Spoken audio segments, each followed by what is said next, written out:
to a ghetto party. Brought to you in part by That One Time. 1, 2, 3.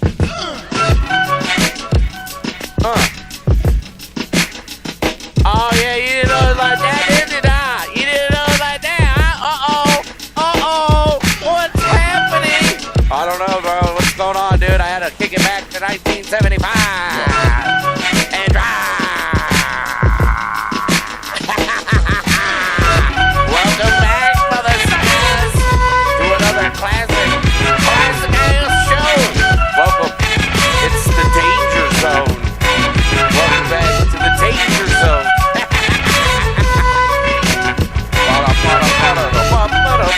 It's that show that you used to watch that one time. You remember that shit? Remember this shit? I'm bringing you back. Bringing you back.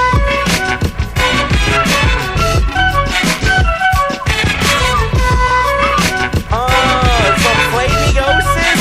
The DeLorean? Are you serious right now? You fucking love the DeLorean with the girl with the eyes going all crazy shit? What?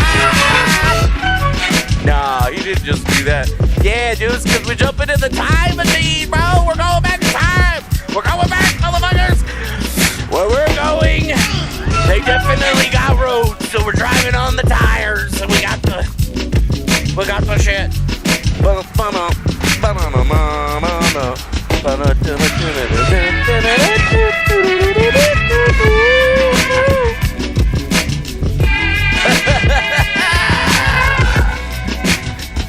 Had to bring it back in with that little one. Let's have some fun right now if you got me going out, son. Fucking Tom's coming out with bad runs, and now he's in the news again, and I'm having fun. Here a kid got hacked, gonna get her ass back with the motherfucker going out with the ass cap. What? I don't know where that came from.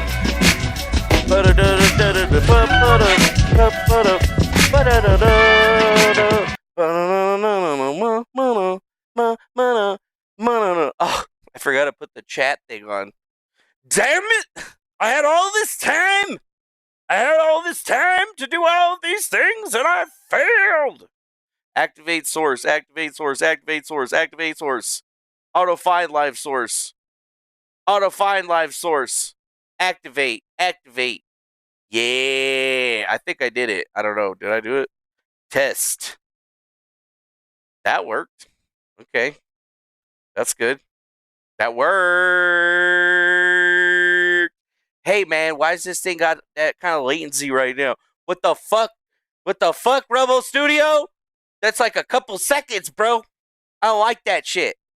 Whatever. It's not like I'm paying for this shit. Yeah. You like the opener, dude? You like that shit, dude? Fucking taking you back now. I'm going on a back. We're going on a trip in a favorite rocket ship. Sorry, I feel pretty good.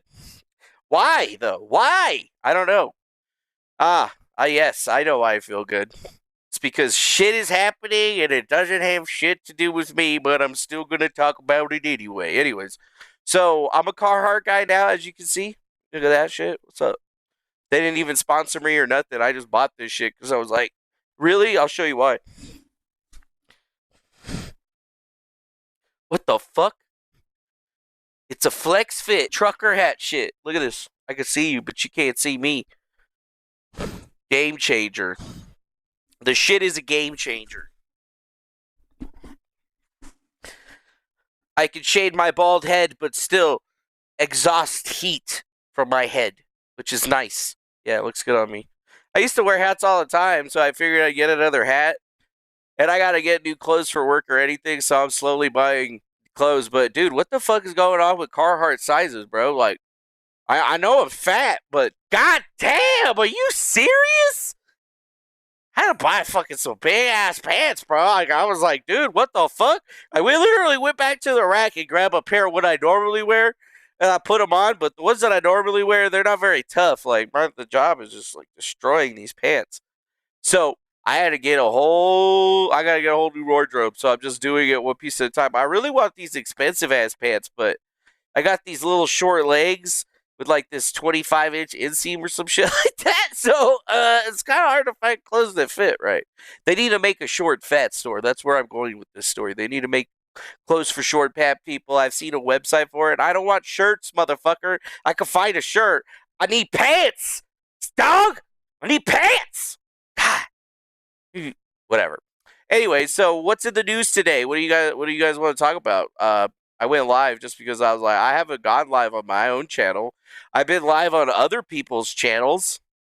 I've been doing that. I was on Nathan's channel a couple of times. I called in because, like, nobody's calling in and shit. And, like, contrary to what everybody believes, I never disliked Nathan. It was just a funny fucking thing to do. And then I didn't realize that he was actually worried. So then after all that situation, I'm still talking to him or whatever. And it's just funny to see him back online and doing his crazy ass show, or he's saying all this bonkers ass shit. But it's still intelligent, it's intelligent TV. And it was like funny, dude. He was having me, I was on his show, like, doing stuff. And we were like, it was crazy, okay? We were watching Lifting the Veil while sitting with Lift the Veil, live streaming. It was like crazy. We were watching some channel called Lifting the Veil.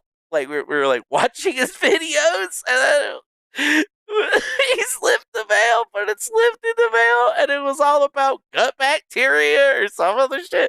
We sat there and watched that shit for a long ass time. And that was like the most fun I had live streaming in a while, honestly. That shit was fun. And then we listened to like a whole fucking record. We listened to a whole Yellow Claw record. Me and the whole time we're fucking dancing and shit. And somebody is like angry as fuck in the background, like talking shit or whatever. And we're just the entire time we're just jamming out. I don't know what the fuck was happening, but it was great. Yeah, he's all twisted up. Something's up with him. Yeah, there's things up with him, it sounds like. I don't like putting other people's shit out there. But, I mean, I guess him and his wife are having some troubles, and he's got to move out or something like that. I don't know. That's what I gathered. It doesn't sound like a good situation. He said he definitely didn't want to talk about that. And, I respect Nathan. I don't need to know anything about his business personally or whatever. But obviously, he's got some troubles or whatever. But you know what? He said that he's got lots of crypto. He's got big investments, and yeah, they're supposed to be doing good or whatever. I wish him luck. But at the same time, he keeps saying like, "Hey, let's go fucking meet up in Vegas." I was like, "Yeah, I'm down, dude." I was like, "Yeah, if we go to Vegas, dude, you'll probably win a lot of money, honestly." I never win money in Vegas, but then again, I'm never trying to go big. I'm just trying to pay for my trip. I'm the guy that's just like, I like to go to Vegas and come back with the same amount of money. And to me, that's a successful vacation. I don't give a fuck about gambling and all that shit. Nah, man, I'm going to sit down, play a couple of hands of blackjack, get my nut, get the fuck out of there. You know what I'm saying? I ain't trying to get kicked out. But yeah, I like calling in. But the thing that kills me is all those people that are like talking shit and saying that I'm like trying to rile them up or any of that shit. I don't get that. Like, no, what? Like, what? Dude, I'm just trying to call in and be supportive and shit, Like, people don't call into my show. People don't fucking come hang out with me. I gotta go to them. And then, I'm antisocial as hell, so, like, I don't even like going to people. But then I go to music festivals and shit, and I like being around people. But I'm not talking to people. I just like, okay, there's a lot of people here. I feel safe. You know what I'm saying? Like, I'm not even there. I'll be like, oh, you wanted to actually have a conversation? What do you want to talk about? So anyways, we got a lot of people in the chat, dude. We got Virginia Olsen. What's up, Virginia Olsen? How's it going, Teddy? What's up, Penelope? We got Mr. Triple Crown. We got CV. Shiri. I saw her today in her little truck. She has a big truck now and a little truck and trailers and shit. She always be driving. My Ring camera was going off all day. I don't know what the fuck her and Leon were doing, but they were out there fucking doing shit. It's cool. It was cool. We got Victorian Greyjoy, a.k.a. that one guy, possibly Lepo. I don't know. We got the real Crayon. You haven't been around, and they missed Doshi. Nice. I missed Doshi, too. And, yeah, appreciate that. Oh, we even got Pixel Pixie. Yep, we got that all done. What's up, Pixel Pixie? And everyone else. Hopefully you guys are doing well. So, yeah, we went on Nathan's show, and obviously the Thomas Shoenberger trolls always show up over there. You killed Isaac Cappy. You try to go to Nathan's house, and you knocked on his door, and, I mean, dude, the stories that they come up with are crazy. It's like, I was never even in his town. You know what I'm saying? Like, he said, no, don't come. I'm really scared, and I'm worried about it. And I was like, oh, I'm sorry. That's not what I wanted. I thought it was just going to be funny or whatever. I was like, my bad. I thought that's what you wanted. My bad. I wasn't reading the situation right. My bad, bro. My bad. Whatever. But then who else? Who other show did we go on? We went on the Phoenix Enigma. Fucking Corey, dude. What the fuck, bro? That's a trip. He hasn't changed a bit. And then he's got Alicia on there, that witchy chick. I still don't know if I trust her or not or whatever. You know, I'm always like, what's up? Don't be fucking throwing your fucking hoodoo voodoo bullshit at me or whatever. Kuching is what I would say. No, they're all cool, honestly. But yeah, I went on there for a little bit, talked to them and Jesse, the other guy that got stalked to hell from fucking Thomas around the same time as me. I mean, it's just literally kind of insane how many people one person could fuck with. But when you, like, put it all together, I think Corey, the Phoenix Enigma, said very, very clearly, you know, he was like, dude, you know, like, when I first came to Defango, you know, I was kind of like, fuck this guy, you know, bullshit.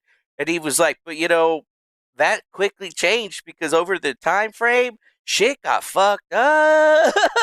You know, the same thing started happening to me.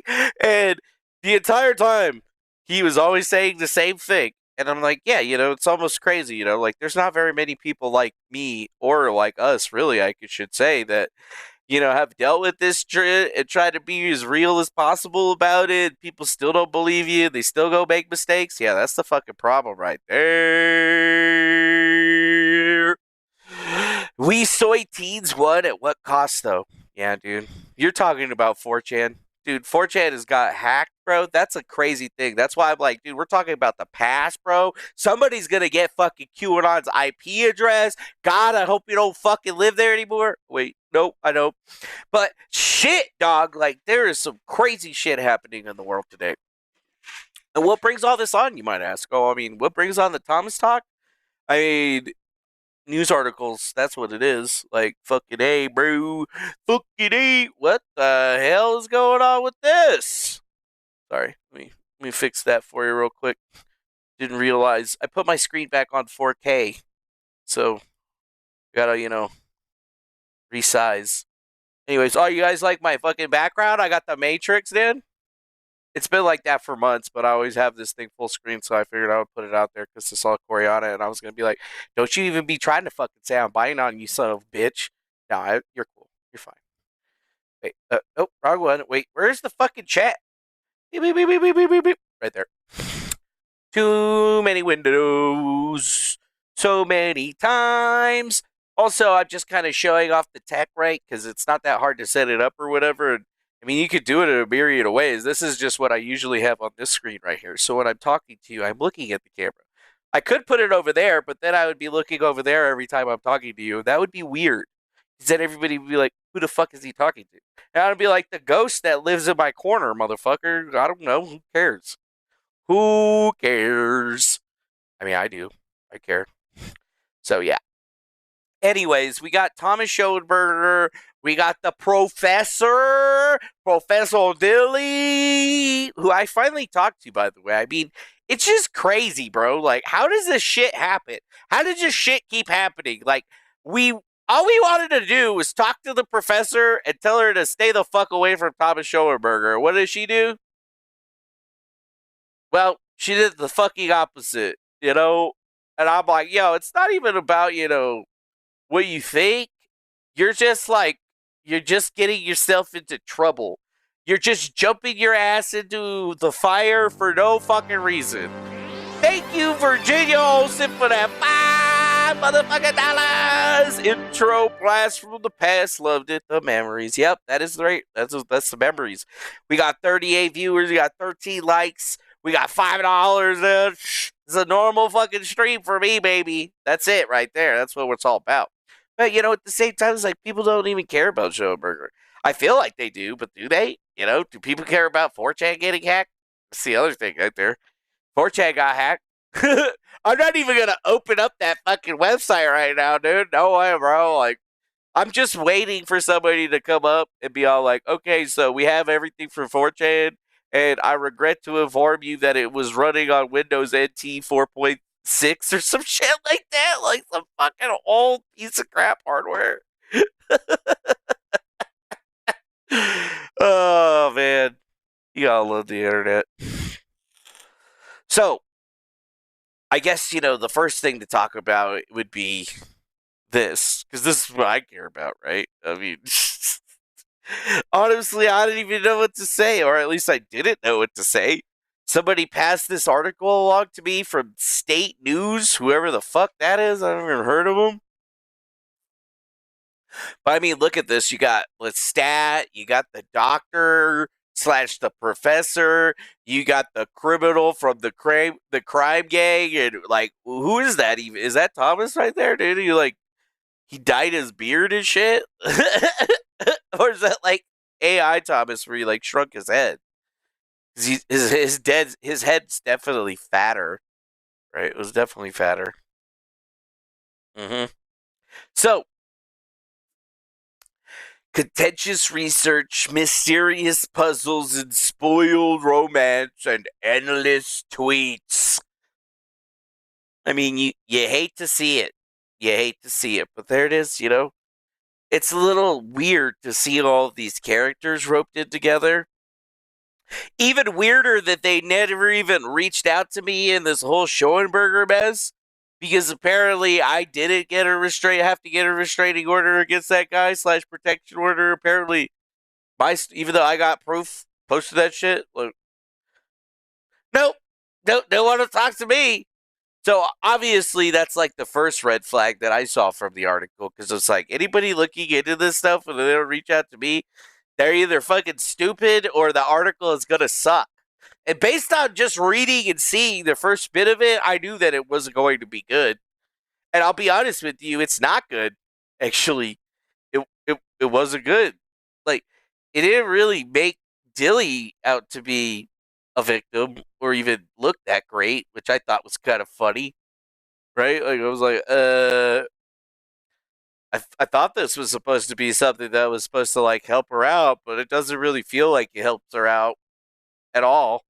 It kind of seems like, yeah, I don't know. It kind of seems like Schoenberger got to them a little bit. But they talk about this, like, in the front of Michigan's University's boardroom, Barry Powers restlessly ruffles through a mess of documents and legal pad in his 2 oversized briefcases as the trustees debated infrastructure plans for a new room and board rate. The Mount Clemens attorney popped mints and combed his hair, preparing to speak at the meeting's public comment period. Wow. Interesting. Let's just go ahead and just like have them read it. I'll have the AI read it because I like that. When his brief time slot came, he pulled 9 copies of a lawsuit out of an Adidas drawstring bag and walked up to the podium. Arts, science, letters, humanities, social sciences, natural sciences, mathematics, music, agricultural applications, business, manufacturing, medicine, law, the truth, scientia, knowledge, he yelled. This is your mission. What is not within your purview? He asked. Social justice, ideologic, religious, or spiritual proselytization, anti-American radicalism, yellow journalism, he answered, slamming his fist for emphasis. Court of Claims. You've been served. Before he could sufficiently explain the matter that brought him before the board, his time ran out and he was told to take a seat. Yep. Apparently, that's how the guy that Thomas Schoenberger roped into suing MSU for $10 million because Laura Dilley alluded to him being as associated to QAnon which I think is hilarious, to be honest with you, because, like, if you remember very clearly back in the day, it was December of 2019. We released those emails when Thomas had been sending his girlfriend at the time, telling her that he was behind QAnon and it was his friend posting and it was this math professor named Monty McGovern or some shit like that. Do you guys remember that? Because I kind of fucking remember that. And it was a really interesting thing to see, just how much work that this professor had put into this paper without ever actually reaching out to me about it. Right? Like, I felt that it was fairly odd, right? Like, because, mostly for this entire situation, my name and face were all over it, and even more so, one of the people that was helping her gather data through unscrupulous means, I'll call it unscrupulous because people consider scraping Twitter and other websites to, like, track people a little unscrupulous, but it doesn't mean that you're a complete fucking asshole. It just means that, you know, you did some hacker shit or whatever. And yeah, it's a great fucking area. It was already out there. I could have just scraped it with my eyeballs. I just scraped it with the computer. What's the difference? Anyways, you can justify it whatever you want. I'm just saying, it's it's a little criminally. It's a little criminally. But, light criminal. It's not fucking internet piracy, being the biggest internet pirate in the world criminal or whatever. But you're right there, right? At least I didn't make any money or I didn't take any money from anybody except for assholes that had a shitload of it in the first place. But, I mean, you're young.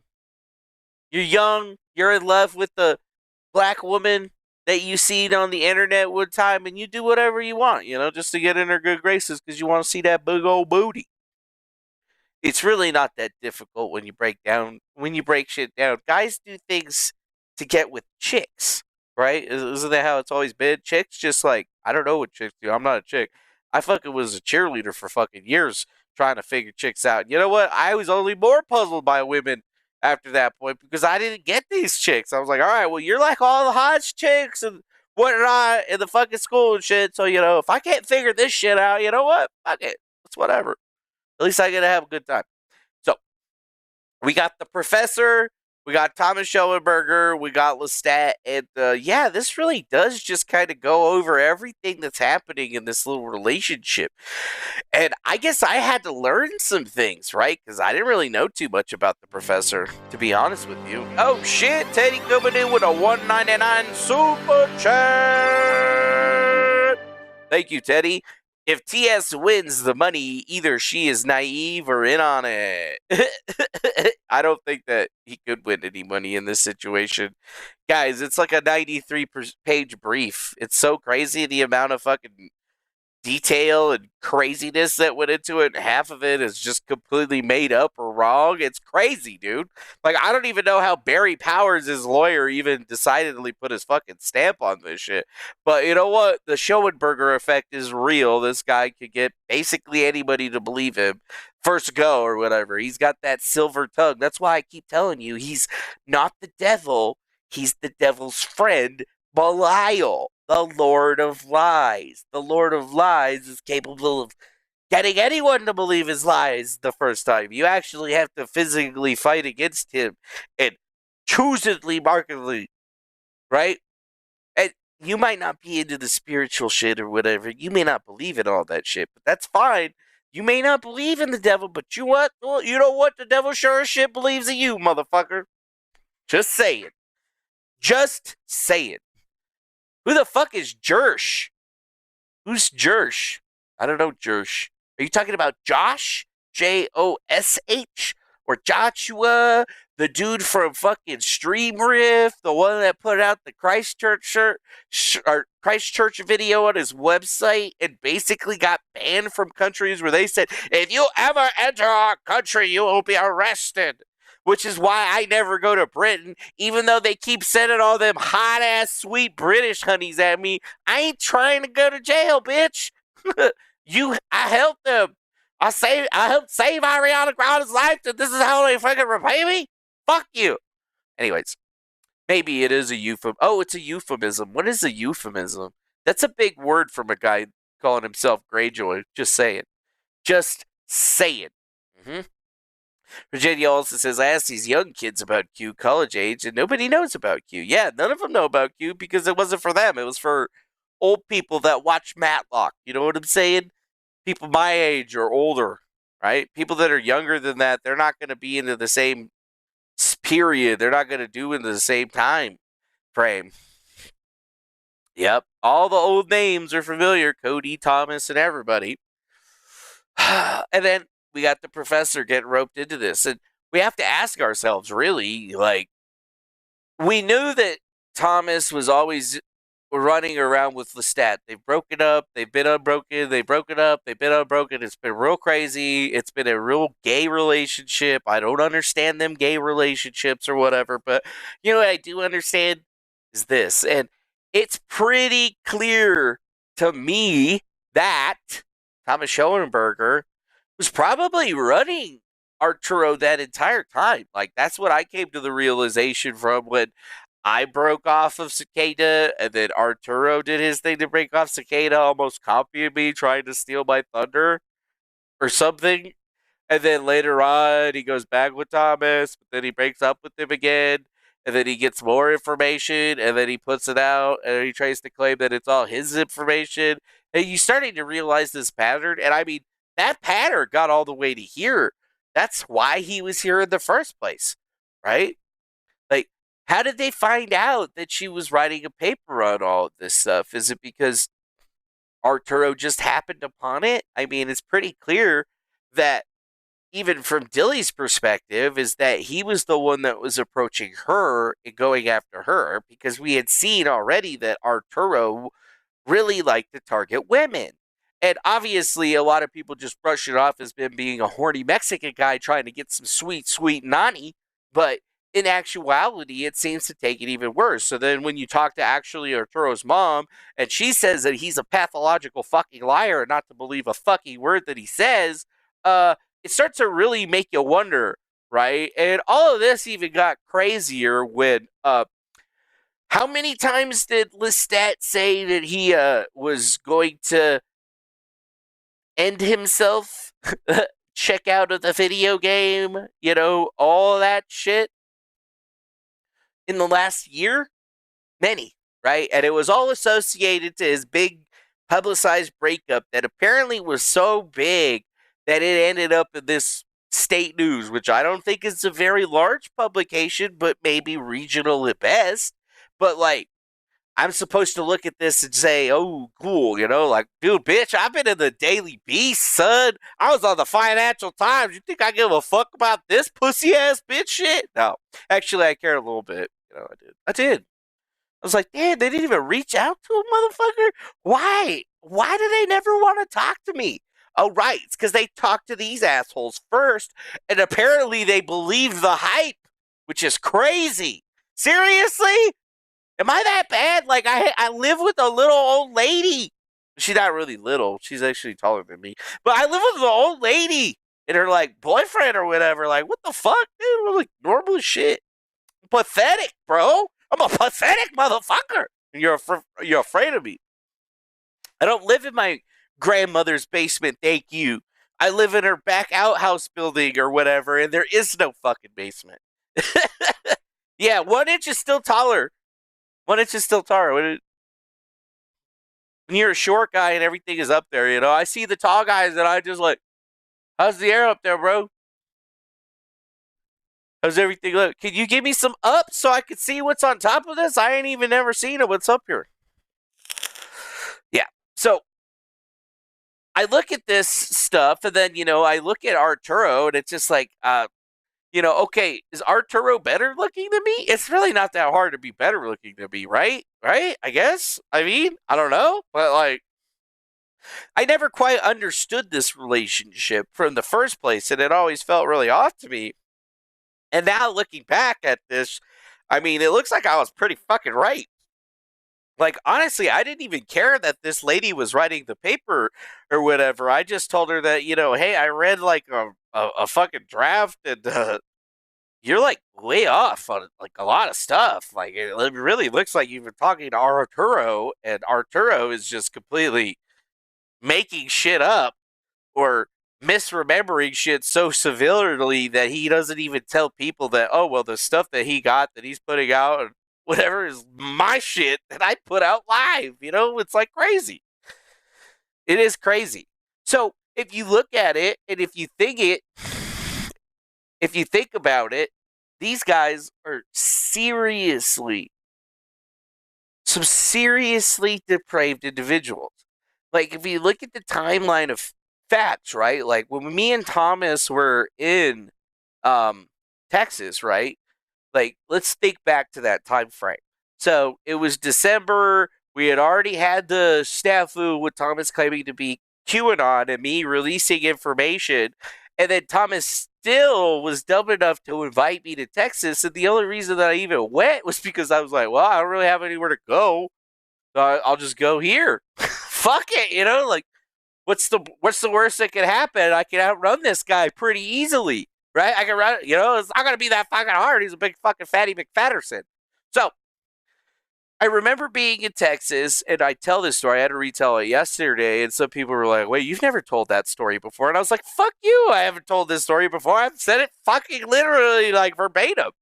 So, what happened, right? Most people don't know, you know? Like, we met up with Ed Batowski. He said he wanted to see results. I sat in a room and played fucking video games on live stream for basically the entire time or whatever because, you know, I wasn't about to do anything illegal or get in trouble for it because I knew exactly, you know, what Thomas was up to.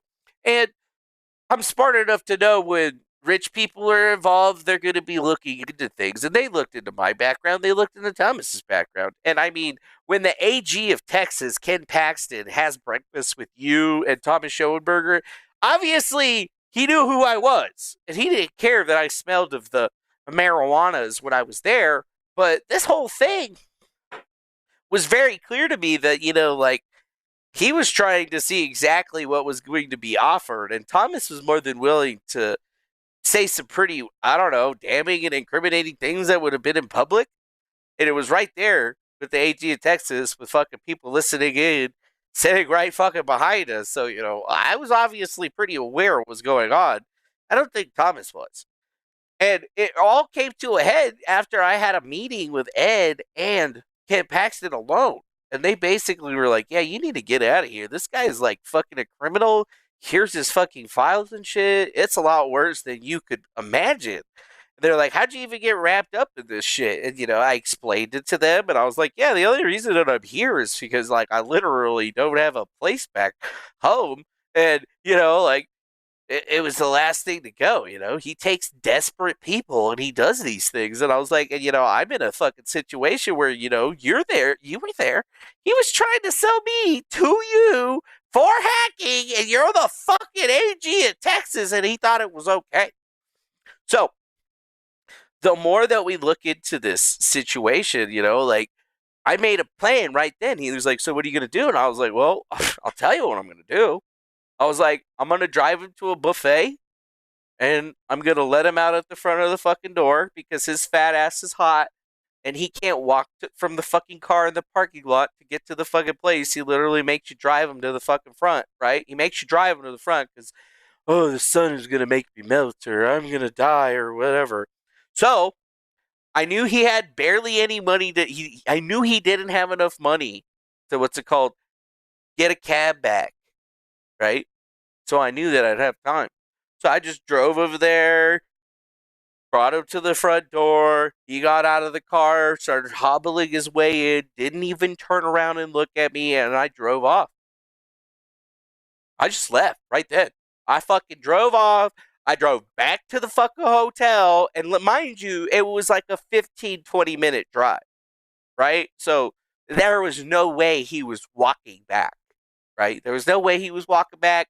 He would have had to fucking take, like, he had to take the bus or something like that. And even then, it would have taken him a long time. So I went back to the hotel, gathered all of my stuff, threw it in the Celica, and got the fuck out of Dodge. And it was only as I was driving back that a friend of mine hit me up and he was like, yo, bro, we got a room for rent over at this spot, you know, you want to come through?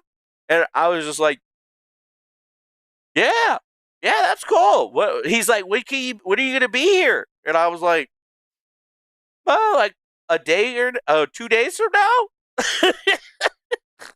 And I fucking drove, dude. I drove. But it's just funny because they were laughing with that story when I fucking told them. Thought Blue Eyed Diva.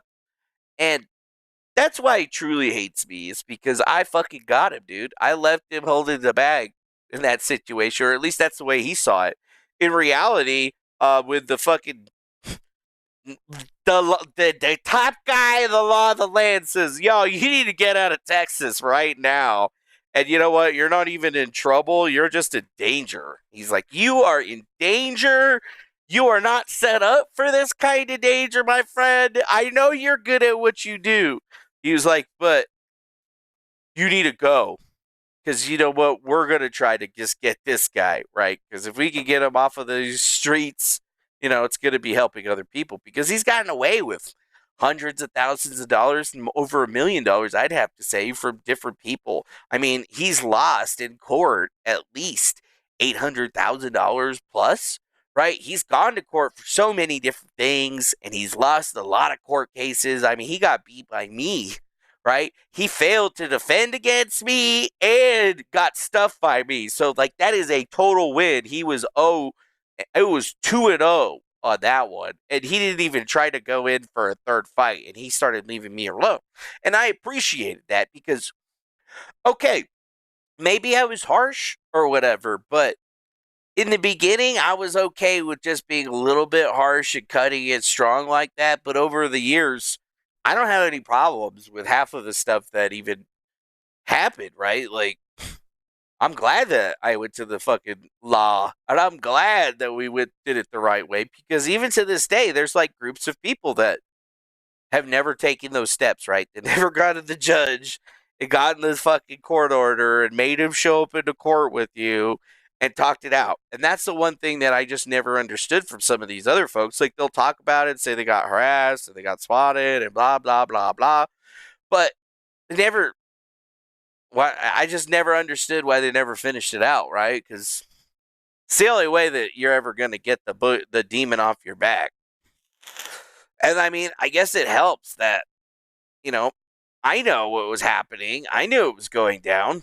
But even then, we still had to deal with it for years and years afterwards. And the guy changes his targets all the time. And, now he's targeting the MSU people. He's targeting trustees and professors, basically setting this whole thing up because he thinks that it's going to be able to get this tenured professor kicked out of her job.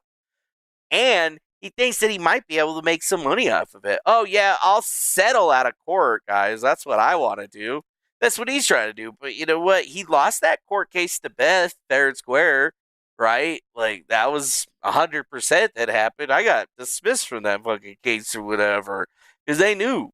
They knew. And even if I was nice enough to, just sign everything away at the same time, it's like all I had ever done was try to get that person away from them and explain to them and explain to them and explain to them. And that was the thanks that I got. Honestly, it's kind of fucked up when you really think about it. But it's a game that I didn't ever want to play again. And when I saw this stuff happening to them, and when I saw this stuff happening to MSU, and I see these articles coming out, people are making videos about it again, it just really makes you wonder. Makes you wonder. They called him a QAnon insider. And I mean, that is just the funniest fucking moniker that Dilly could have ever given him, to be honest with you. Like, he was never on the inside of it. He faked himself being on the inside of it. That was the whole point of exposing that piece of information. And even though that they scraped Twitter and took all this fucking information in, that gets lost, right? Like, the whole point was to show that he just makes this stuff up over and over and over again. And it's no different than him game jacking Cicada 3301. It's no different than him being a part of Pizzagate and creating his other anons. It's no different than any of that. And that's what I think that they truly missed, right? Because when you read this article, it doesn't make Dilly sound good at all. It makes her kind of sound stupid, to be honest with you. Like, how do you get wrapped up in all of this shit? How does this even happening? Like, it's a real question. It's a real conundrum when you really think about it. Yeah. I don't get it, dude. I never did get it.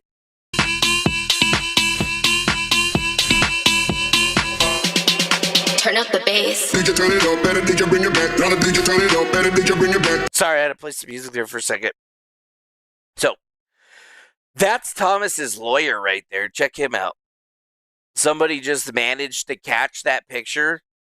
Somebody named David Shoenberger catch that picture right there when he was talking to the board of trustees about his lawsuit on April 11th. So it's like, I remember hearing about this lawsuit and papers getting served and stuff like that, but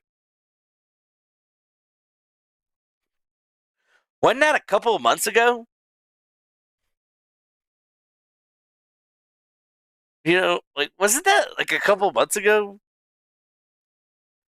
He just barely served them, like, now? Like, what the hell, dude? That seems real fucking weird, okay? Like, it doesn't really give me a lot of confidence in what I'm seeing coming from this guy. Even more so, it doesn't make a lot of sense. This is the paper that came out in 2021 that Dilly wrote, propaganda or QAnon propaganda on Twitter as misinformation or as information warfare, influencers, networks, and narratives. And it was really interesting because a lot of the information that was scraped was the same information from the Power 10 botnet that was associated to MAGA 3X and a couple of other people that people alluded and alleged helped Trump actually win the election. Even though they were just running the same Cambridge Analytica playbook, they were just doing it for cheaper, right? And you got to remember, in 2021, what was the big talk of the day? January 6th, right? And I had pointed out back then that it all seemed very strange. We tried to kill QAnon. It was dead in 2019. And QAnon didn't even post. He never posted about the Capitol in that respect. He never did any of that stuff, right? Yet, Dilly was associated with the network of people, the same network of people that were associated to Jim Sewardson, right? When they were trying to take down QAnon after the fact. After QAnon had already got taken down and it was nothing, they brought it back so that they could take it down again. You know what I'm saying? And Dilly's paper was a part of that very stupid takedown. At least that's the way that I saw it. And that's the way that I still see it. She was like a useful idiot in the sense that she didn't understand that she was being manipulated. This whole entire article basically reiterates that fact, like, pretty hard. And then we look at what happened, right? There was no point in her doing any of this stuff because it wasn't important, but it was her hobby, and her hobby really just kind of bled into them trying to pin anybody and everybody for the January 6th thing. And even more so, it's even weirder now that most of those people have been pardoned and whatnot because, that's just the way that the world works. So you got to think of it in the narrative that it actually had happened. And that's how Arturo even got to her, I think, in the first place, is that he went and infiltrated that, but it wasn't really an infiltration. Thomas and his boys, they probably were just like, yeah, we should go have somebody in there so we can feed information back. And then they went through, figured out who would be the best mark. They got one. And I think the rest is history. The whole time, all they've been trying to do is get her research. And how strange to think after Dilly and Arturo break up, Lestat gets broken up with, and then we hear about the drugs and the hookers and the unhealthy living and the womanizing and the negativity and the beating of the women and all this other stuff. all that other stuff just comes to the forefront again. And that's what his defense was, is like, oh, Thomas, be my friend. And then I'll give you all Dilly's research and stuff, and you can sue her for it. And, maybe somebody can send me some money for it. You know what I'm saying? And it's like, and then very shortly afterwards, this lawsuit comes up. Dilly gets served, and then MSU doesn't actually get served until about 4 days ago.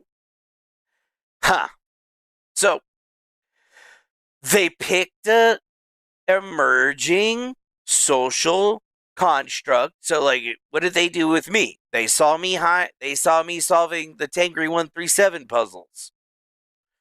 So what did they do? They came up with their own version of a Cicada 3301 puzzle, and then they got me to solve that.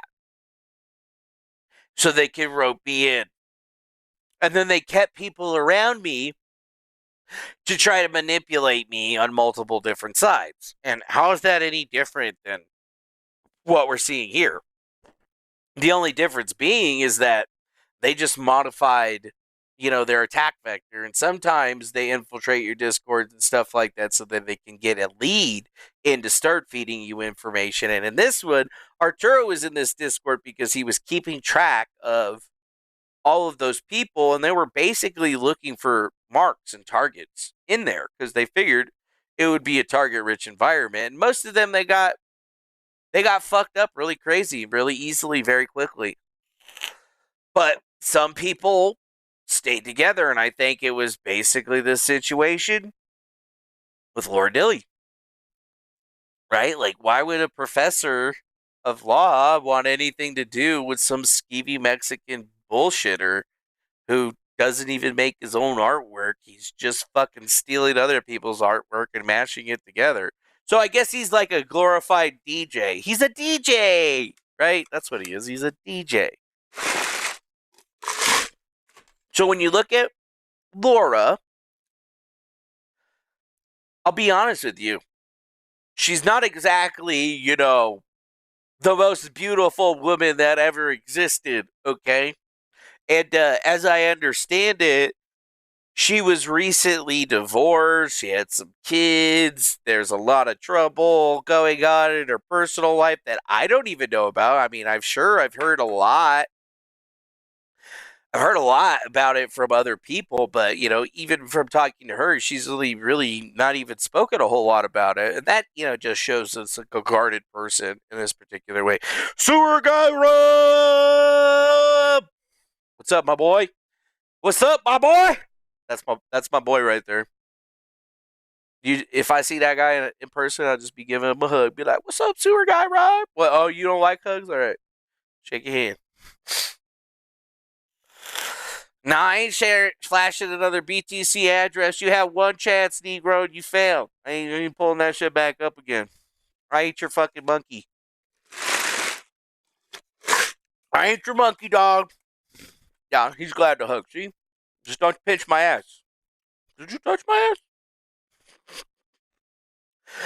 Yeah, and she's a professor, dude. Like, you would have thought that she would have gotten in trouble for having, like, an affair with one of her students or something like that, but she ended up with fucking Arturo. And, like, dude's a drug addict. He got track marks on his arms and shit like that. He'd be hitting up hookers. And I saw pictures of the hookers. They were not hot hookers, right? They were not hot hookers. Like, if I'm going to get a hooker, I'm going to go to, like, the Bunny Ranch and get me some, like, Air Force Amy or something like that. Get me some high-class hoes, right? High-class hoes. And, he's out here doing this. So, like, the whole thing just stunk to me in the first place, right? But even more so, reading into this, we see that it's really where they're not even being nice about any of this stuff. They're just kind of like, yeah, her research was kind of like, okay. I mean, yeah, they did show a lot of things, but, like, a lot of stuff was wrong. And it could have been fixed, but it didn't get fixed because they effectively made sure that she never fixed it, right? Like, they made sure that she never talked to me. And even now, she don't even talk to me one time, on Signal or whatever. We had a chat, but, She doesn't reach back out to me. We'll have a conversation. It's like, what? Because I don't like the Jews or whatever? Because they're genociding people? Like, fucking cry about it or whatever. This is America. Called freedom. I ain't gotta like shit. Sorry. You know what? You ain't never gonna fucking make me like something like that. I'm sorry. They should not be doing any of that shit to the Holy Land. It's a land for everybody. Everybody should be able to live there and worship freely. Because it's God's country. Don't belong to anybody. Anyone. Anyone. And if somebody tries to say that they fucking own it, they're full of shit. Ergo, fuck them. Anyways. So, I mean, yo, if you can show me a genetic fucking marker that says that your fucking ancestors actually fucking lived there, cool. If not, I don't want to hear your bullshit or whatever because, like, sorry. That's not how that shit works, okay? You can't have your cake and fucking eat it too. Unless you're this fucking guy. Better DJ turn it up, better DJ bring it back. Turn up the bass. I had to show this to, what's it called? Nathan yesterday because he just needed. I was like, Nathan, you just need to see this. I was like, Nathan, wait, you like EDM? You need to fucking listen to this now. And at first he was kind of like, yeah, this is actually fucking. And then if he was just vibing the whole time. Like, even people in the chat were like, okay, yeah, this is actually fucking dope. What are you even talking about? I'm like, I know good music. That's one thing I'm good at. Music. Effortlessly good at music. And that's the one thing I don't do for money. Maybe I should. I should write an album like Weird Al Yankovic. Should stop being a pussy and just fucking do it. But no, they won't fucking listen and you'll be laughed at. You're already fucking laughed at. You're a fat fuck. It'll be funny. Just do it, pussy. Anyways, what the fuck was that? I don't know. Did I plan that? Maybe. If it makes me feel cooler. Anyways.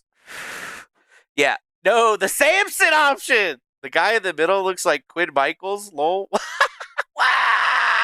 No way, dude. Actually, a little bit. If Quinn Michaels had like a luscious head on locks, dude, what is Quinn Michaels even up to, dude? I miss that guy. I miss that crazy little fucker, dude.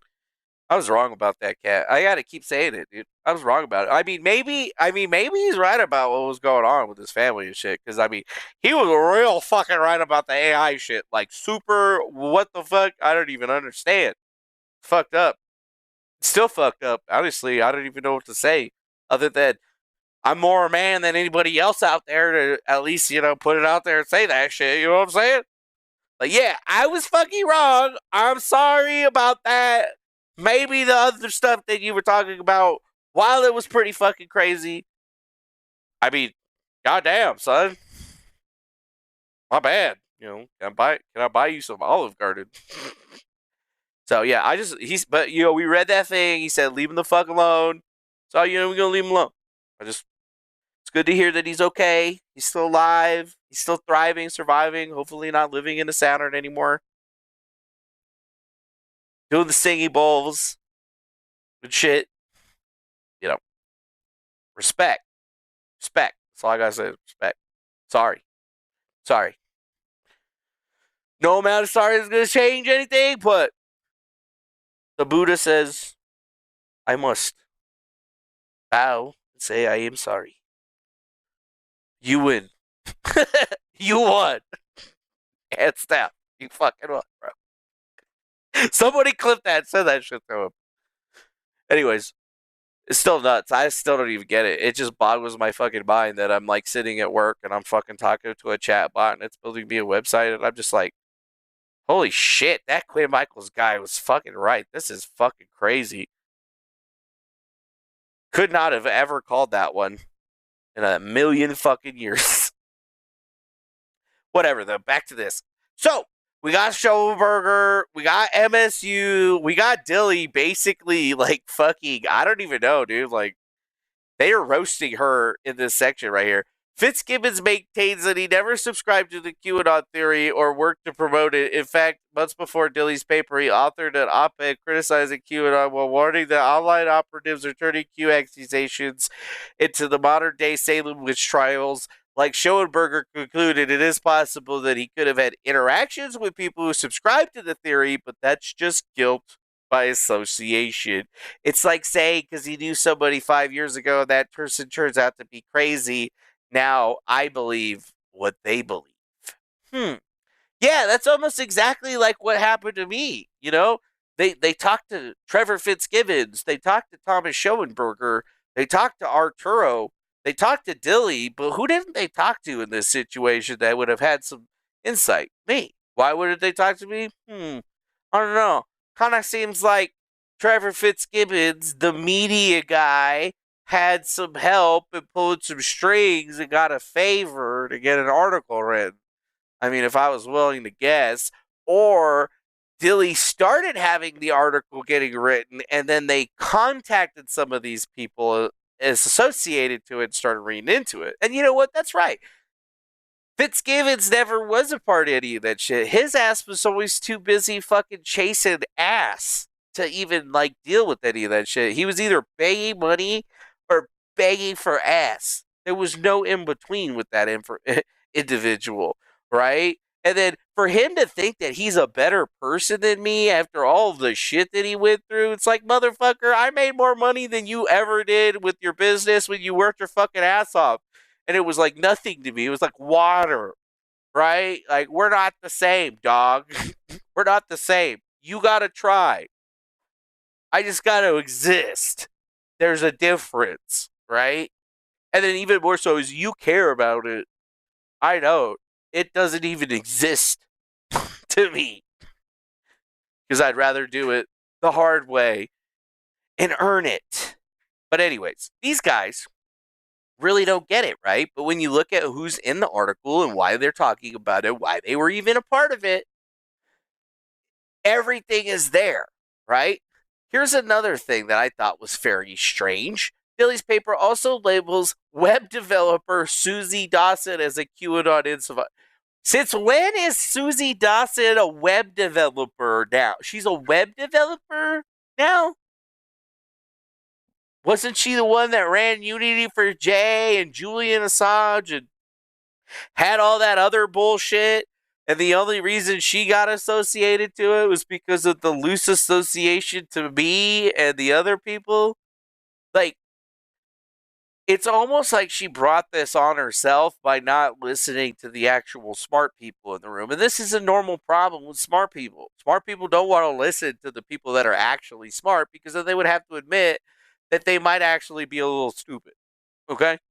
You know, when you're really truly smart, you don't run around talking about how smart you are. You listen and you try to help people. And the only reason that you help people is because you're trying to help them not make a stupid mistake. But when a person continuously and viciously never decides to listen, it's not on you anymore. You're allowed to be abrasive. You tried. And that's what I look at it. It's like, I fucking tried to tell you about this stuff. And you don't seem to understand. And even having a conversation with this person, a long one, and still realizing that, you know what, this person just thinks I'm like an evil motherfucker. Like, they think that I am literally the devil and I'm the farthest thing from it. And it really paints a picture of where these people are. You know, it's clear to me that Dilly is not a spiritual person in any way, shape, or form. I mean, she might be able to try to lie about it, but, you know, immorality, immoral acts, not listening to moral people, and basically just vehemently refusing to even discuss things with people that are actually trying to make sure that things are going forward in a good way.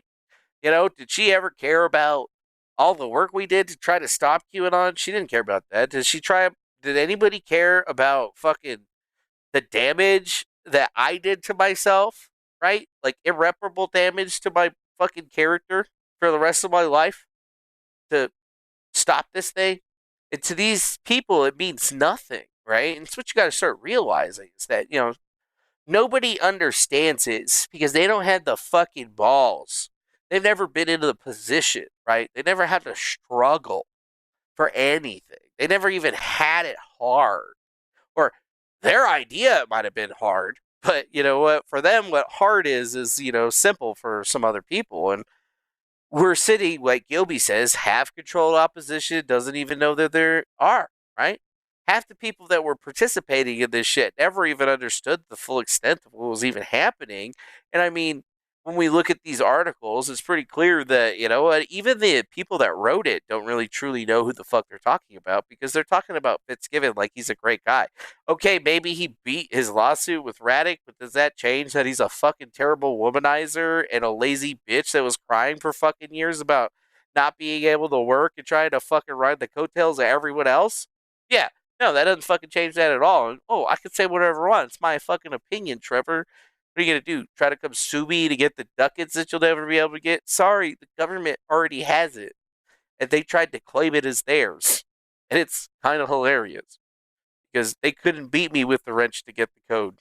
But they already know it. They just will never type it in because it's never going to be that real for them. So, I look at all of it and I realize that, maybe the point is lost in all of it, because the original point was to expose Cicada, to expose Shoenberger, and expose the deep, dark underbelly of how PsyOps and the internet and all of these fucking LARPs that everybody was getting into, how it actually works and how it actually runs, right? And if you think about it, even more so, these guys never truly got that, right? It was for them always about doing something. Like for Schoenberger, it was always about trying to get fame and notoriety and infamy. And he was always shuffling around it, right? But he was never truly a part of it. And that was the one thing that I think that Dilly never got, because Dilly saw this as an opportunity that, from what I see, is to make a name for herself and put out a big paper and, show people that, yeah, we're good with the tech. We scraped Twitter. We figured out all this shit. But when actuality, you figured out some shit, but not the shit that you were trying to get.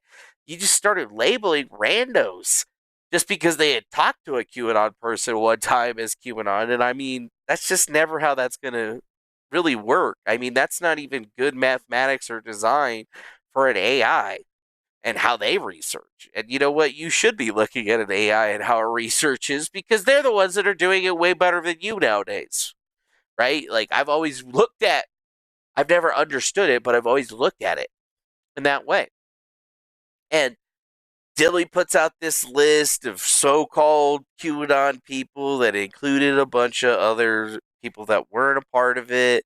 And I mean, really, what she ended up mapping out wasn't the QAnon network, dude. She mapped out the Schoenberger network.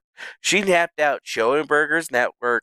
She mapped out the fucking deep, seedy underbelly of misinformation. And that's what she doesn't seem to get, which just blows me away about everything. Is that she literally does not understand what her and her colleagues actually had.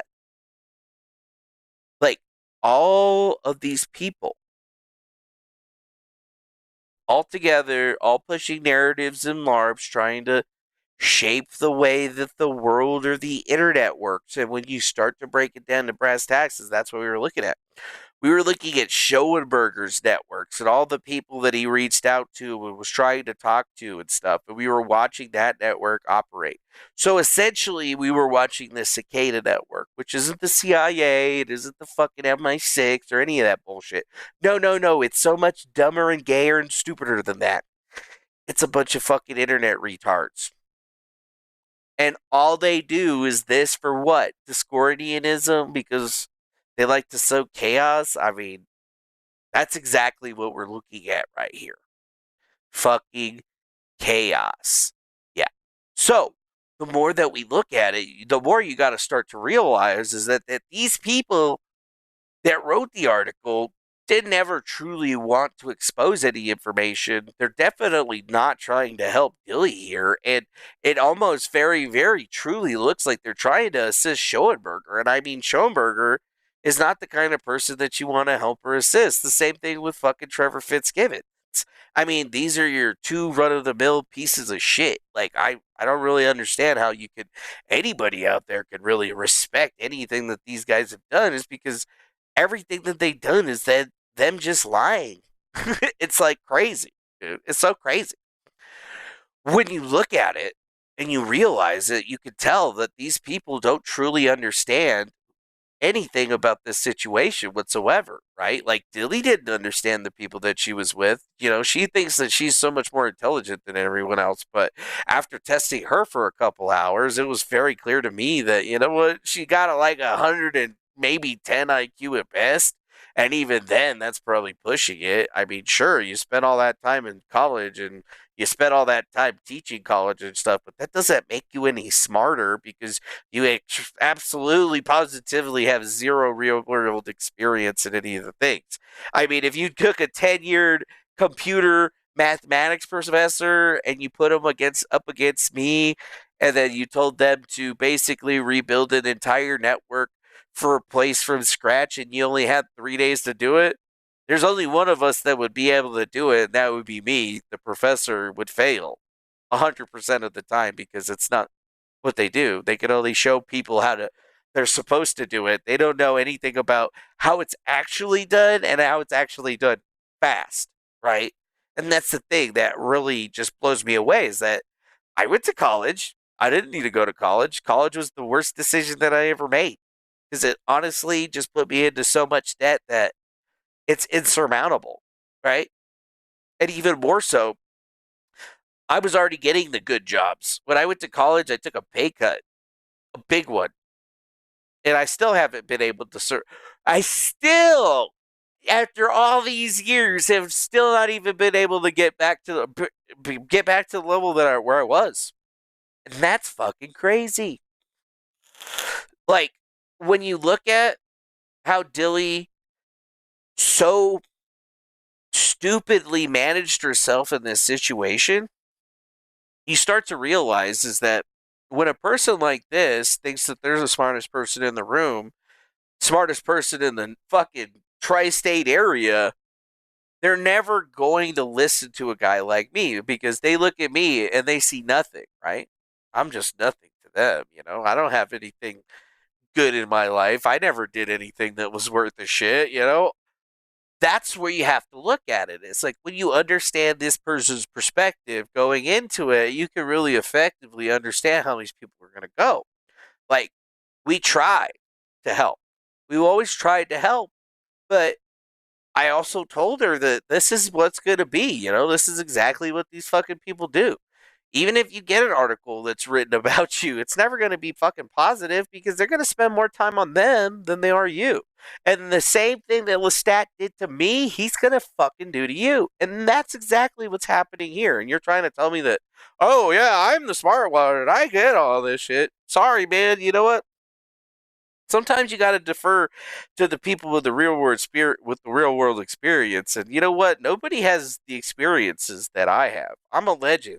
I'll always be a legend for the things that I've had to endure with the little bit of money with the tiny bit of money that I've had. And you realize that certain people are just never going to give you the respect that you deserve, right? They're just going to call you the final boss of the internet and say that you're an evil person because, some dude that they used to suck their dick said that shit or whatever, and you believed him, right? It's hard for people to admit that they're wrong. It's hard for people to tell the truth to those types of situations. And that's why I think a lot of people have a lot of trouble with me. It's because they're just not used to it. They're just not used to it. My mom taught me good, I have ups and downs with her mom. She wasn't a very great mom, but I still love her because that's what you're supposed to do. Damn, Sewer Grind Rob, 69 months, motherfucker! 69 months, bro. That's a lot of months, Sewer Guy Rub. You've been paying me a lot of money. Let's just look at this. We gotta pull up the calculator. 69 times $5. That's a lot of cheese, mofo. That's almost a PlayStation right there. He could have gotten a PlayStation, but instead he got a Defango. We appreciate you for that, my friend. So, being intelligent, yeah. Cook what? It's all Manny's fault. Yeah, it is my fault. So, like, I look at all of this stuff, and you know what? I don't ever get respect. I'm like Rodney Dangerfield up in this bitch. Zero respect. Take billions of dollars out of fucking Hollywood with a fucking laptop. Get no respect for that. Do hacker shit that you can't even see in the movies. You get respect for that? Nope. Build a big channel. Fucking do all this crazy shit. Get respect for that? Nope. Save the Ariana, or what's it called? Expose the terrorists that were behind the Ariana Grande bombing. Get respect for that? Nope. Nope. Expose the whole QAnon situation and save hundreds of thousands of people before Dr. Dilly even showed up. Nope. You're the bad guy. You're the evil one. I listen to this person, or I talk to that person. You're a bad person. I'm smarter than you. Nothing that you say matters. You know, it wouldn't matter if I just came out tomorrow with fucking $100 million. Those people would still look at me and try to figure out a way to say, well, where do you have that? Like, how did you get that? And then they wouldn't even believe the truth about it. They would grill me even harder about it. And then some fucking, like, SEAL Team 6 of retards would try to come kill me and get the passwords for it, and then realize that the password has always been public.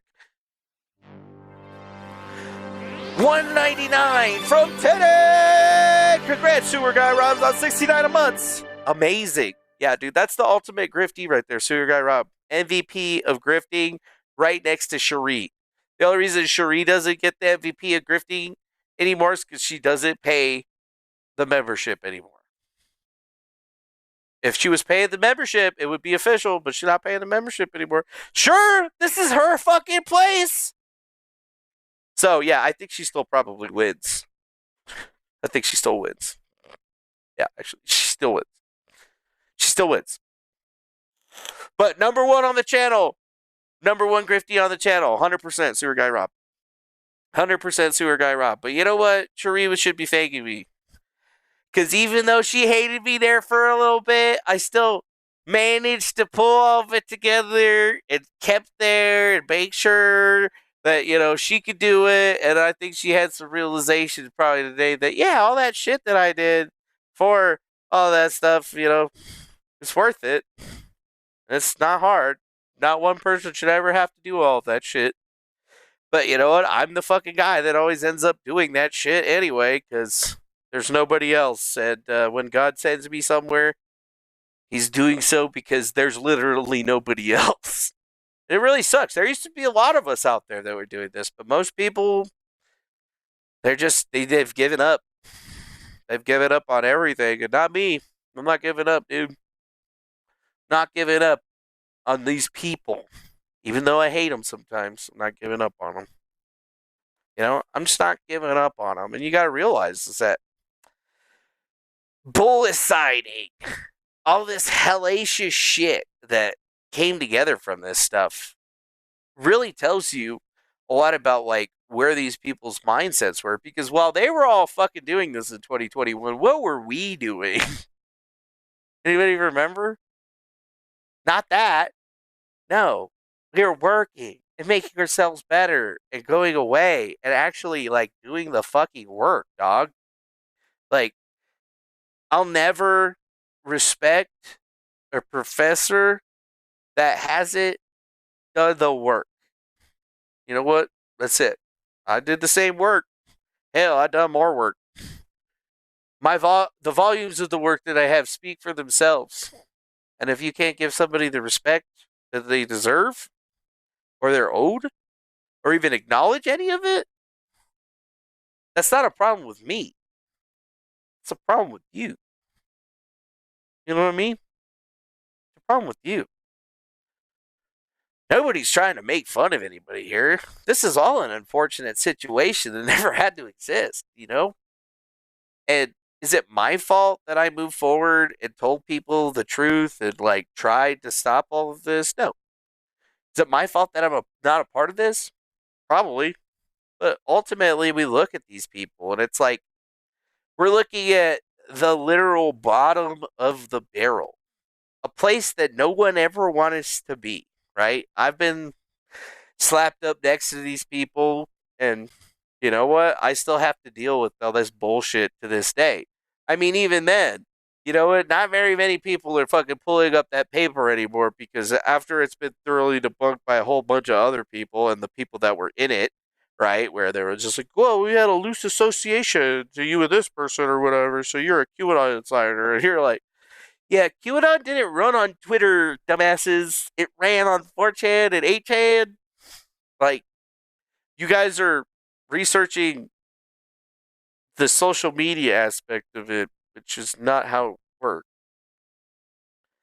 So, at best, you discovered all of the YouTubers and channels Thomas was trying to feed information to. But like I said, you didn't get the QAnon network because Thomas was never QAnon and he only ever tried to pretend that he was a part of it for clout. Very clear to anybody with a brain. Crystal clear to anybody with above 180 IQ. Very clear to somebody with over 130 IQ. It's basically, it's like glass. But then there's, the rest of them, and they just like fuck it up. I don't know how it happens, right? And I mean, the more I look at this, I didn't even try to read half of the theories in here, but the shit Thomas is saying about all this stuff is just fucked up. It's fucked up, bro. Like, the more, and you know what, you're right, Teddy, the more I expose Thomas's name, I saved countless people and lives. Like, if it wasn't for me, none of that stuff would have happened, right? But I was never the kind of guy that these folks wanted to talk to about this stuff. And why? It's because they believe a criminal like Thomas Shoenberger over a guy like me. A guy like me who spends his days on the internet showing everybody exactly who he is every single fucking day with no filter or anything. Just as real as it could get. And they'd still rather believe the faceless motherfucker that is hiding behind a telephone or is hiding away from somewhere that says, oh, the government's out to get me and all this other crap. Where's the logic? Where's the logic, right? And, that's the thing is that, they talk about Jesse and Pavana in here, and, the situation with Jesse and Pavana is a strange one. But you know what? That was all wrapped up with my situation, wasn't it? Right? That was happening congruent, parallel to my shit. And that's just another thing that you got to really check off the board, like how many red flags have we hit just reading through the article, looking through it, talking about it? Hundreds, right? Just red flag after red flag after red flag, where it's pretty clear that these people that wrote it were not smart, right? They didn't try to help Billy whatsoever. They almost made Thomas sound better than he was. They gave Arturo almost more time in the article than they gave Dilly. And, there's no way that they actually cared about anything associated to this. It's only news for them is because some dumbass showed up at a place and said, hey, I'm going to sue you guys for Thomas Shoenberger. And then they go look into them and they don't even bring up half of the shit that's associated with them, or they try to say that it's not real or some shit. What the fuck? They got Rocco Castorio in here. The guy calls the note from the nose who used to be the ex-chief of Vice. Same guy that was fucking trying to harass the fuck out of me or whatever, and then just fucking went away like a little bitch, because that's what he is a little bitch. Yeah. Yeah, I remember that guy. But yeah, he was one of the fucking dipshits that was listening to me talking to Vice News in Cherie's front yard. And then when he thinks he knows something, that he thinks he's got the big fucking thing, and he thinks he's gonna get me, yeah, where you been, Rocco? Been waiting for you to come roast my ass, dog, and my cheeks are not roasted, bro. I'm feeling them right now. These ass cheeks, they feel pretty, well, they're hairy kind of, but they're smooth as well. Yeah, sorry, this ass ain't roasted, son. I was expecting a lot more from you, Mr. Castorio, and you really fucking shit the bed on that one. Like, I know I ain't shit, but damn, dog, you could have tried at least. Like, it's almost It's almost crazy to me to think about it. Like honestly, we're pissing off the doctor right now. She thinks that she's fucking a genius, but I mean, it's very obvious. It's very fucking obvious who it is it not? Right? Like, be smarter about your shit, girl. Like, goddamn, don't get drawn into this shit. I'm egging you on. You can't tell it. I'm like sandpaper. I fucking told you that. I'm trying to make you better, girl. And you know what? It doesn't matter if I make you better or not. I'm still sanding that ass, irregardless, because it's not up to you. It's never been up to you. And once you start to realize that, you start to realize how bad of a situation this is and why you should be talking to different people, right? Because this kind of thing, it only ends when you decide to make it end. And you have already gotten more than enough stuff to be able to go to the judge and get that protection order and then start working backwards and shutting this fucking thing down. You should have done it a long time ago. You didn't do it. Nobody fucking understands why you didn't do it. But you know what? Not very fucking smart. Because if you did do it when you were told to do it, when it was smart to do it, after all the threats and all the other bullshit, this could have never have happened. I mean, it still would have happened, but it would have been a different story. But that's the problem here, Like, we look at the authors of this article, Alex Walters and Theo Schur. This is, like, bottom of the barrel garbage journalism. This is the kind of stuff that you would never expect to see anywhere, right? And it sucks that she got targeted, right? It sucks, like, this has happened to how many different people? How many times? You guys? How many times has this fucking happened? To me and to how many other fucking people before me and how many other people after me? Tons.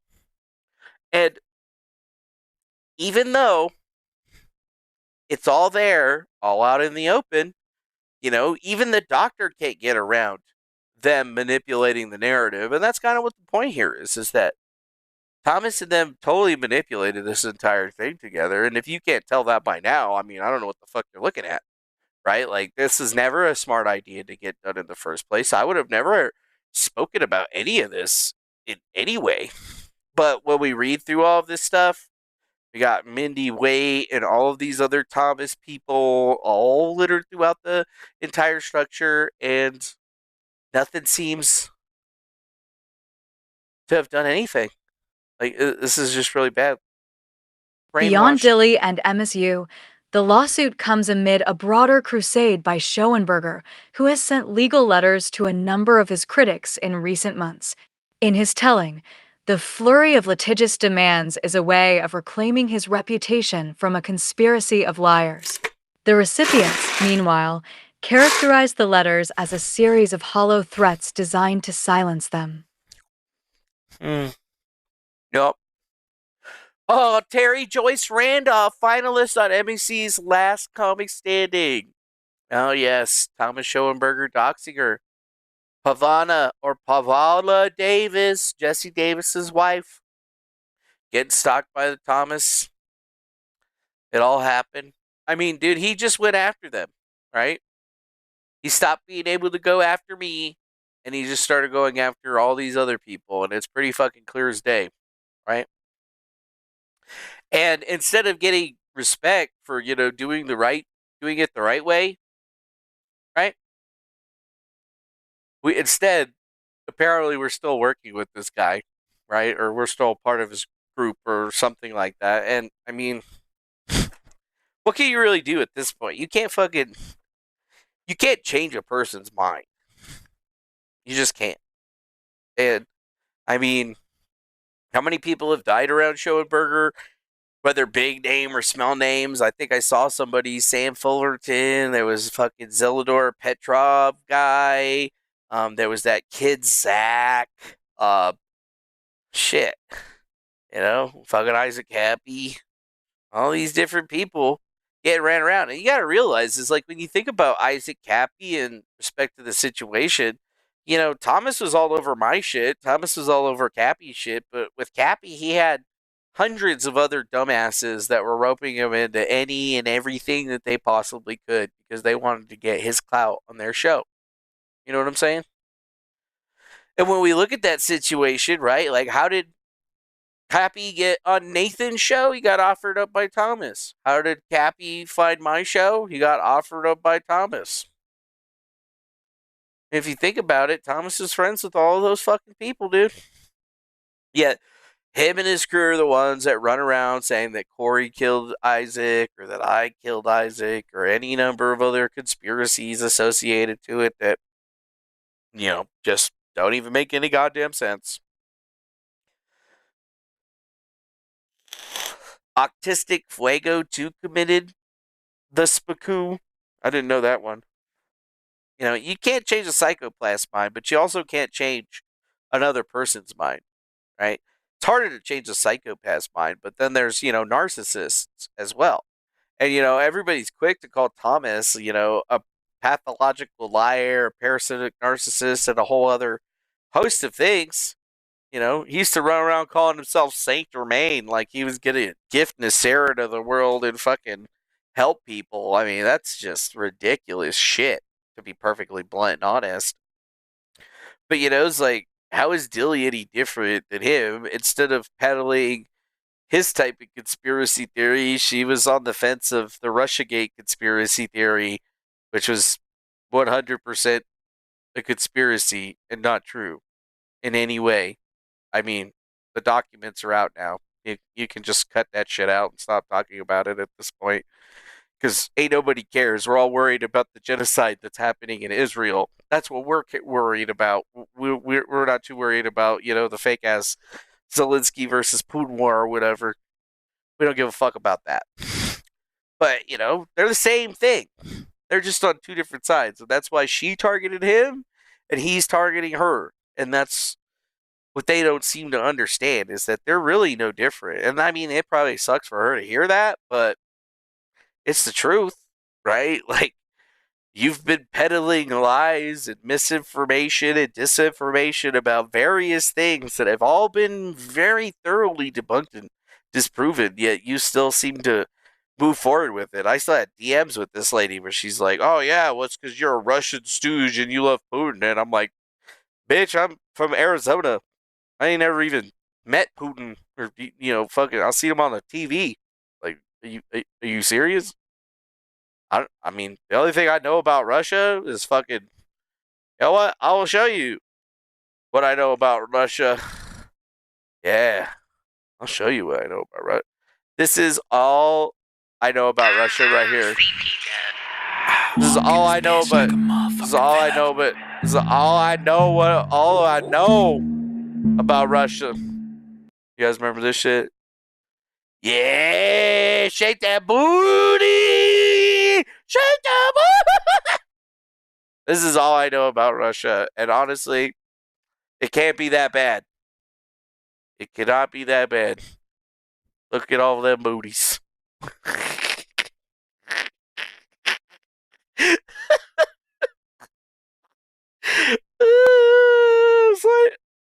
This is all I know about Russia. Sorry, I'm a pig. I never said that I wasn't. Yeah, there's a lot of booty. That's all I know about Russia, and honestly, it can't be that bad. I'm willing to listen. I am willing to listen. And you know what? That might be a little too reductive for some people, but you know what? Sometimes shit is not that complicated. It's called Occam's razor. The most simple explanation is usually the right one because people are fucking lazy. Okay? It ain't that difficult to put all this shit together, okay? So, we have two different peddlers of the same types of narratives on two different sides of the coin, still being the same coin, right? And now they're suing each other, and you got to ask yourself, is like, some people are like, oh, I don't want to dox myself, or I don't want to do this, or I don't want to do that. And it's like, okay, whatever. At some point, you're gonna do the right thing, and you're gonna start taking action to help yourself, or you're just gonna continuously do the wrong thing. And some people will say, well, you're egging on Thomas, and it's like, I don't even give a fuck about Thomas. Like, who gives a fuck about it? I listened to his last album with Nathan the other day, and I mean, some of those songs are actually pretty decent. Actually, it was like Morris Day in the Time, and like a mixture of Morris Day in the Time and Huey Lewis in the News. Exactly the kind of shit that, like, was pretty good. Just needs a little more mixing, a little bit of help on the vocals, maybe some more bass line. It'd be good. It would be good. So, I don't even claim to have, like, saved many people. I mean, honestly, I still don't think that I saved any people, to be perfectly blunt. I tried. And then a bunch of people basically did everything in their power to stop me. And then I still look at people like Dilly and Arturo and Thomas all in the same field, because they all were just working at their maximum power to stop me, right? To stop me from having any more traction, to stop me moving any forward. Same thing with Dilly. She can take all the information that she wants. Ultimately, she was trying to stop the momentum that we had made. And even then, it was a drop in the bucket compared to the changes are made. And I'm still every day having to deal with the next new QAnon person, the next new person. I tell them the same things. Like, you're fucking trying to troll me, and you have no idea who you're even dealing with. I was like, I'm the person that woke you the fuck up. The problem is that you went off on your own way, and that's fine. But you never actually got the point of never getting psyoped again. You're still stuck in the psyop. You need to fucking cut it out. Come back to reality, motherfucker. The shit is over. There's so many people in the QAnon thing that are so fucking talented. Like, they make fucking videos. They got years worth of videos. All this QAnon shit that never came fucking true. It's never coming true. And they still got the balls to come at me acting like they fucking know something. How's that different than any of the people that were in the Thinking Project? It's really fucking not, dude. That's why they don't like it. They don't like that situation being exposed. They don't like people understanding how it works. I mean, shit. How could we have called all of this stuff so clearly and so perfectly? And the only way that it would have ever happened, and the only way that this kind of thing ever succeeds, is when people stand alone, right?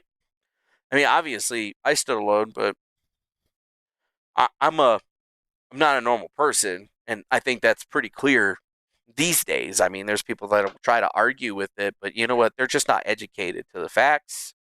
They haven't seen all of it.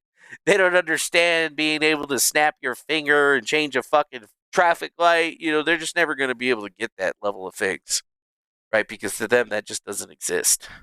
Because they just don't allow it to exist. I think Nathan said something really smart about living in timelines. Like, everybody's living in their own timeline, bro. I think that's what you get. Like, we all have watches, right, to sync our time so that we know, we could be around the same time, be places at the right time. But still, everybody's on their own timeline, son. Everybody's living in a different level of the same world in the same space at the exact same time, moving at different speeds. And in all actuality, right, this really does ride into the whole QAnon thing, because, guys, the 4chan got hacked, bro. Somebody's got all of the data. They have everything. Every IP address that's ever posted on every account, everywhere. And when you start to think about what happened with that, you should start to realize that things are going to start moving rather quickly right now. Right? People are already digging through that stuff, my friends. And this is what's even weirder. It's like, okay, well, we should care about Dilly and them, but should we care about 4chan getting hacked? Because wasn't 4chan the place where all those people were posting all that insane shit? Anon this, anon that, QAnon, FBI anon, Mega anon, US Senate anon. I mean, there's so many fucking different anons. And all of a sudden, somebody hacks the most notorious message board on the fucking planet, the place where all that stuff happened, and now somebody has access to the raw data. They even got the password hashes. That's how far they went in. I mean, I was just looking over at Kiwi Farms, and yeah, they have the entire global list of all the moderators and stuff for every single one of the boards. So if they had that, plus all the passwords and stuff like that associated to them that just need to be hashed, which isn't going to take long because it's obviously not that fucking secure, you should be pretty aware that whoever was posting as QAnon now is 110% known, or at least their IP address is. Yeah. Yeah. And remember, we're just talking about 4chan. They've already had that stuff for 8chan. Ron told us that he had access to that stuff from the very beginning, and he verified it twice when he did that documentary with, what the fuck was that dude's name? I don't even remember. It was the HBO documentary, though.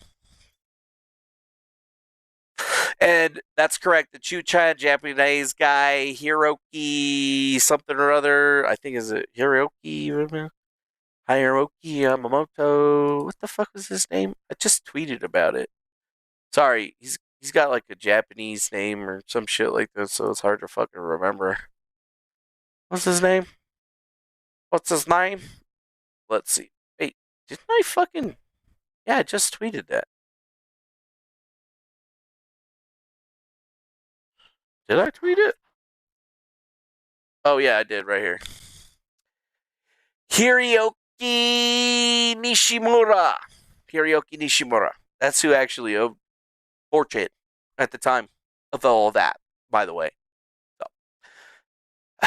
And, I mean, you gotta think about that. They got that info. It's out there in the public space. It's only gonna be a matter of time before somebody picks that up and starts cross-referencing where those IP addresses are from and figures out who was actually posting or how many people were posting and, you know, where it all came from.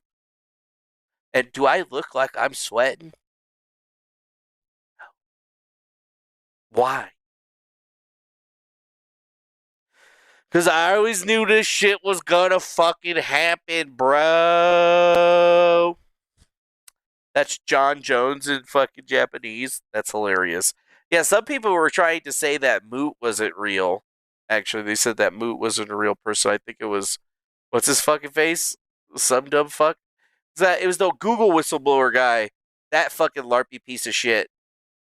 Wait, where is he? Oh, yeah. Wait, check this video out. To Rhea Ripley, come on now! Huh? Yeah. Ladies and gentlemen, please show some love to Rhea Ripley, come on now! Huh? Yeah. Ladies and gentlemen, please show some love. How is this? Her fucking arms are bigger than his head, bro. Her arms are bigger than his fucking head.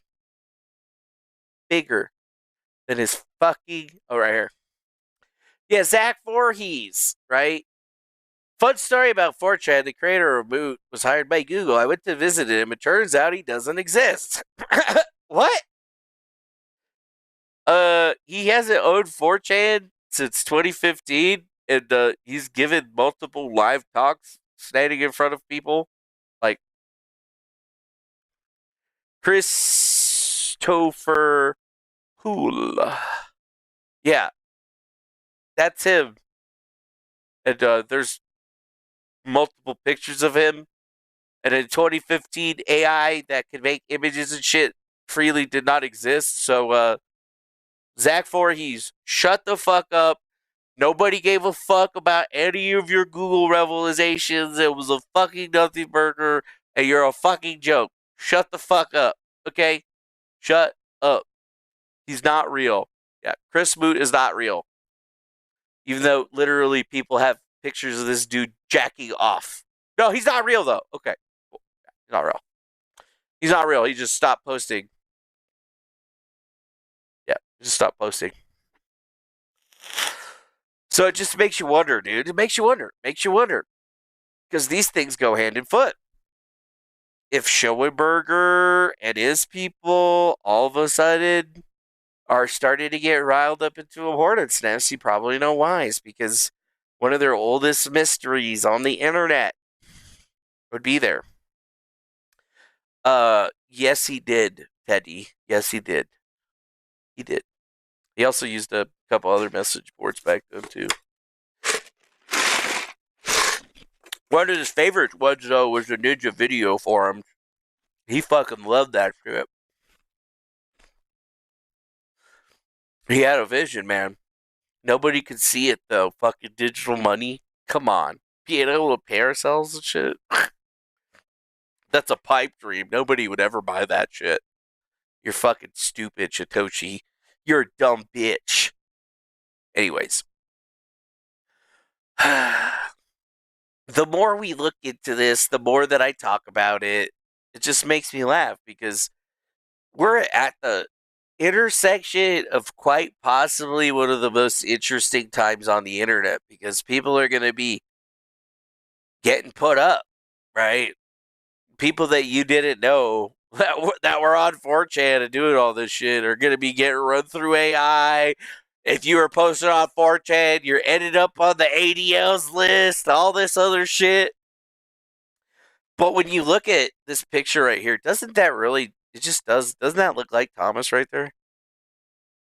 He really does, dude. He's like the epitome of what you would picture a 4chan and Redditor person to be.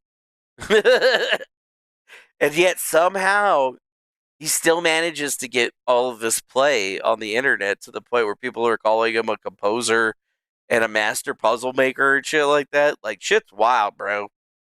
Shit is wild. Okay? And how this lady ever even got wrapped up with that fucking little criminal and got dragged into all of this bullshit, I will just never understand. But you know what? Somebody put her up to it, dude. Somebody had to. She wanted to get in with the dude. She wanted some wiener or something. And she went looking. She fucked around and she found out. And it's sad. Just like everybody that ever posted on 4chan fucked around and found out. When the anonymous message board gets hacked, anonymity goes away, right? For everyone that was a part of it. Even the people that didn't want to ever have that happen to them. And now everybody's worried about it. The internet cesspool, the asshole of the internet has been hacked. And, I mean, the last word on the internet might just be chicken jockey. Yep. All of the internal data is out. Everything is out. Yeah,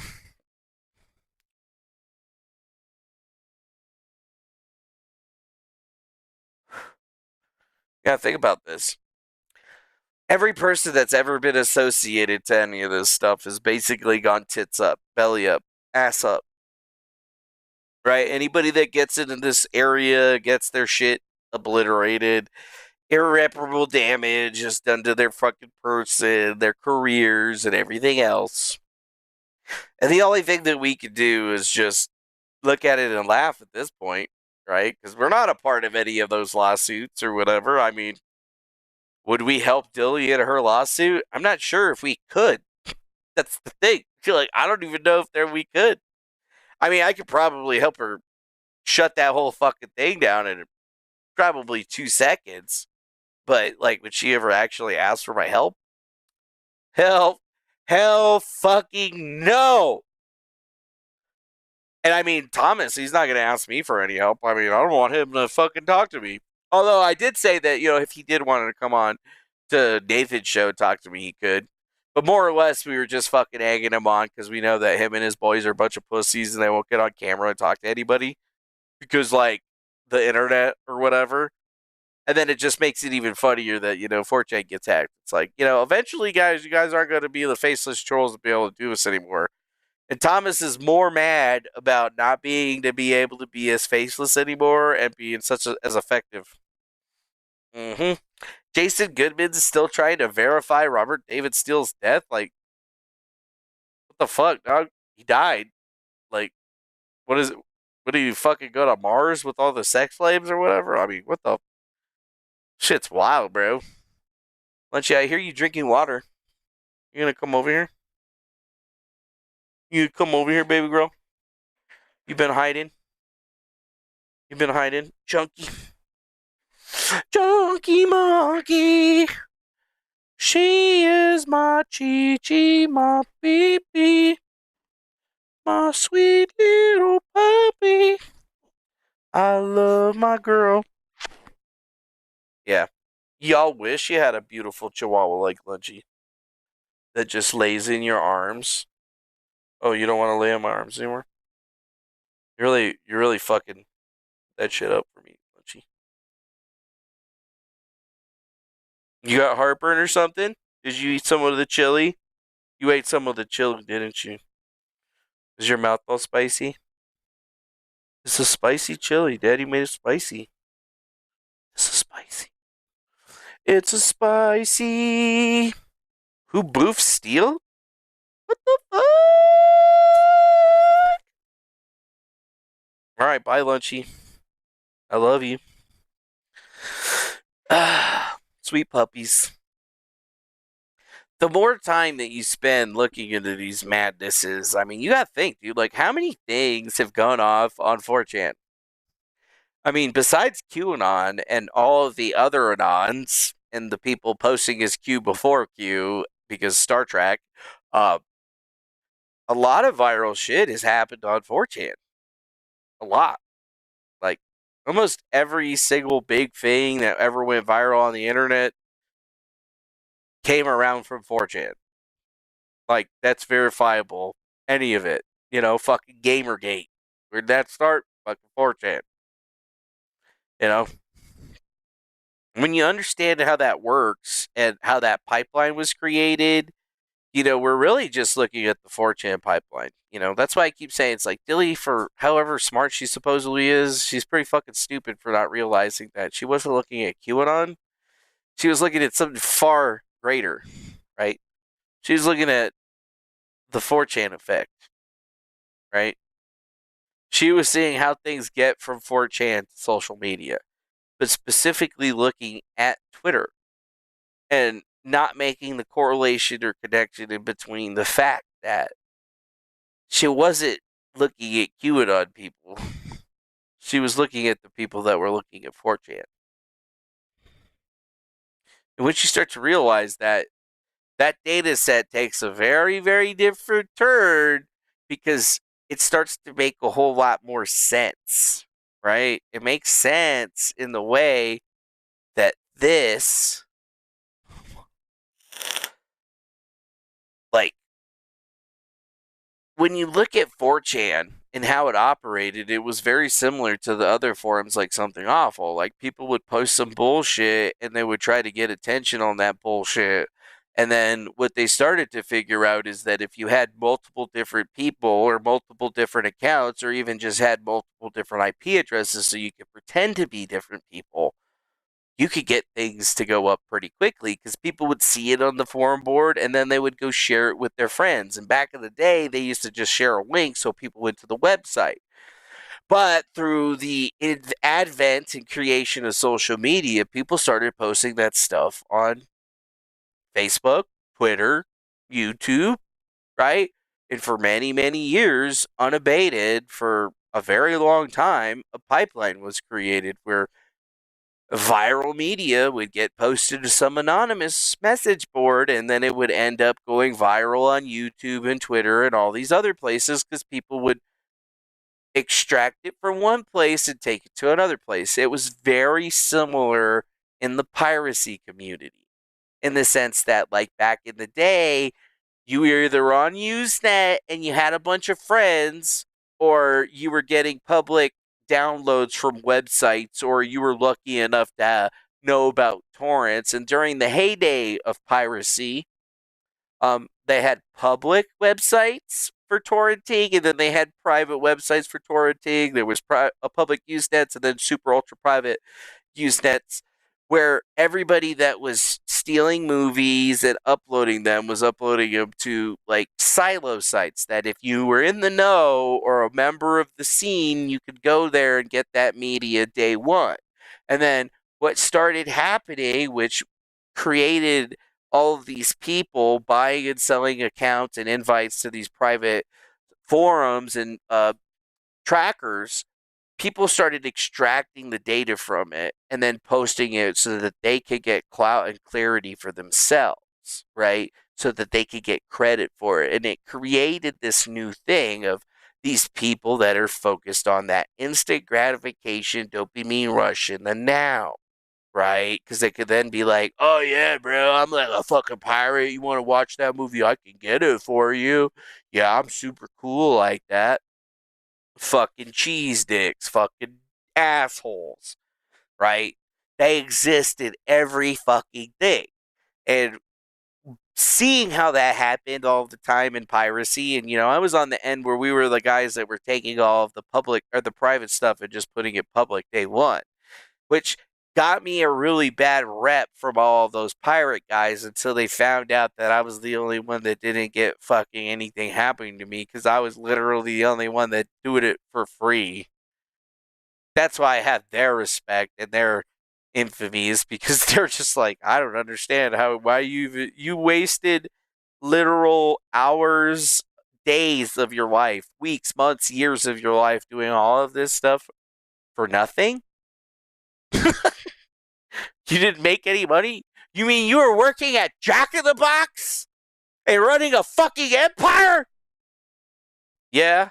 And you didn't make any fucking money?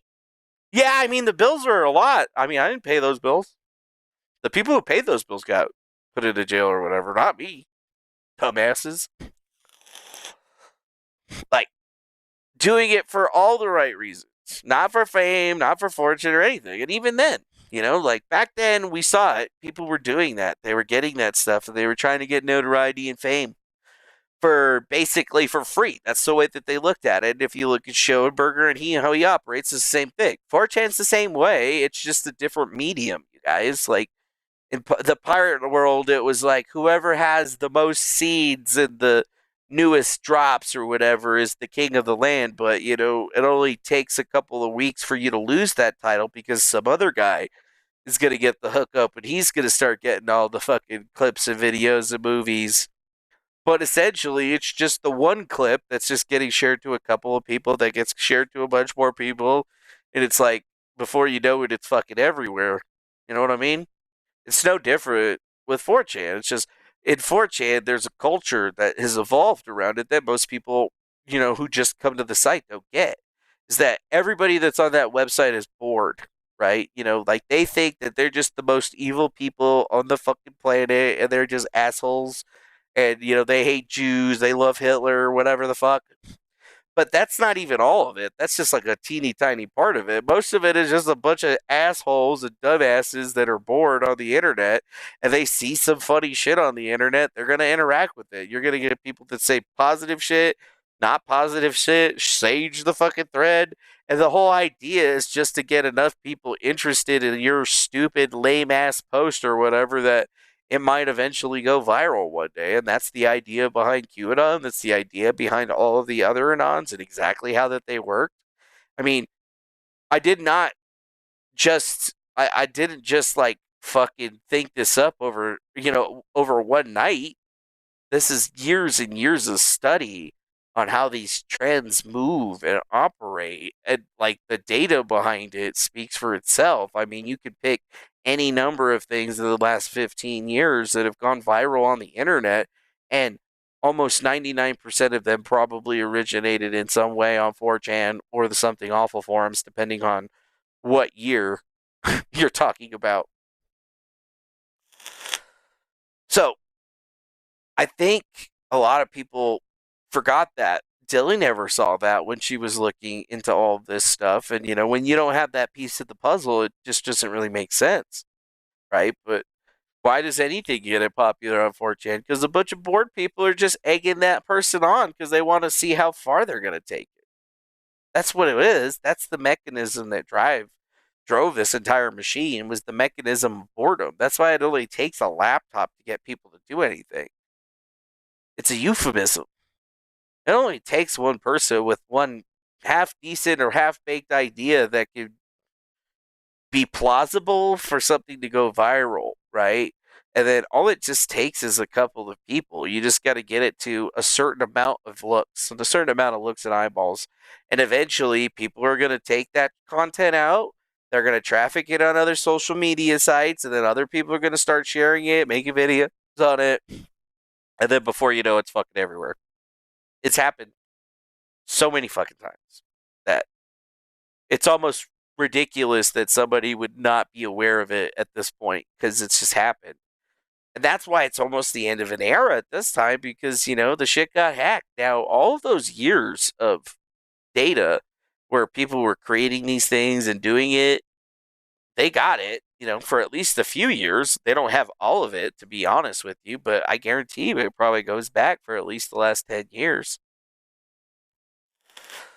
It only takes a handful of people to make something happen. You just need a couple of people, maybe 3, to actually, get the idea off the ground and get some people enacted to it. And then after that, it really only takes one person to keep it going, right? But what helps is when you look at guys like Thomas Shoenberger, right? Thomas Shoenberger, the cicada puzzles. If we remove him for being one of the originators of cicada, look at the cicada puzzles on alone.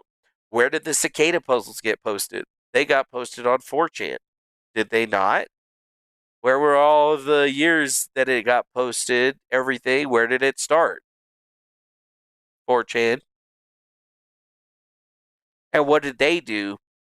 They eventually tried to traffic it out to Twitter and use Twitter as it, but essentially nobody cared about the Twitter. Everybody cared about 4chan. And then they did their post, and then they disappeared, and nobody ever knew who it was. They were anonymous, blah, blah, blah. It's the same thing. How many times did Cicada try to post their puzzle before it actually went viral? Can anybody tell me? I'll tell you right now, none of the solvers know. But there was puzzles that were posted before that one. They just never got caught on, right? It's just like the PP dossier that Steele got. Most people don't realize that the Steele dossier, the part about Trump pissing on hookers, actually was a creative writing project that was written on 4chan.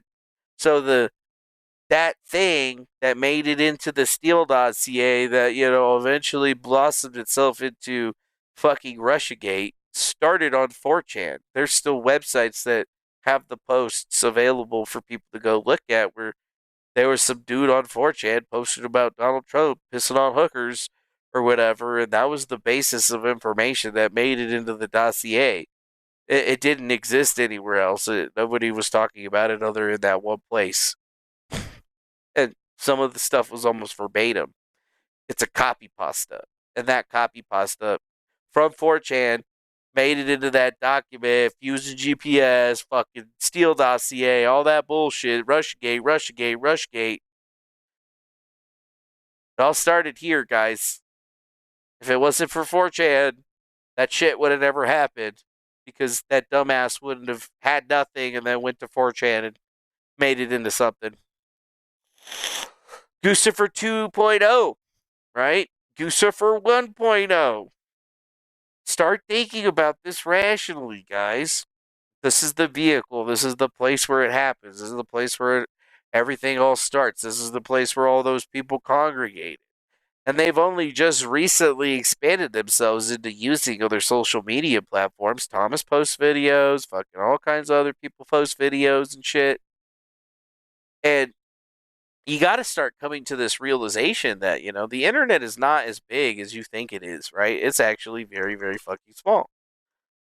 It is very small.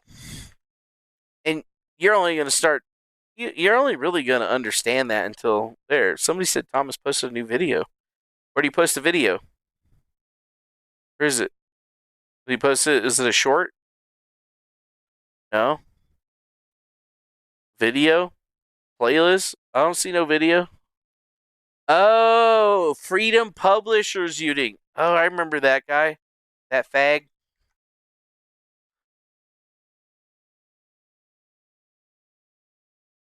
Let's see. Is this it? The Freedom Publishers Union? Is that Thomas? Okay, see, that looks more like Thomas. Let's take a look.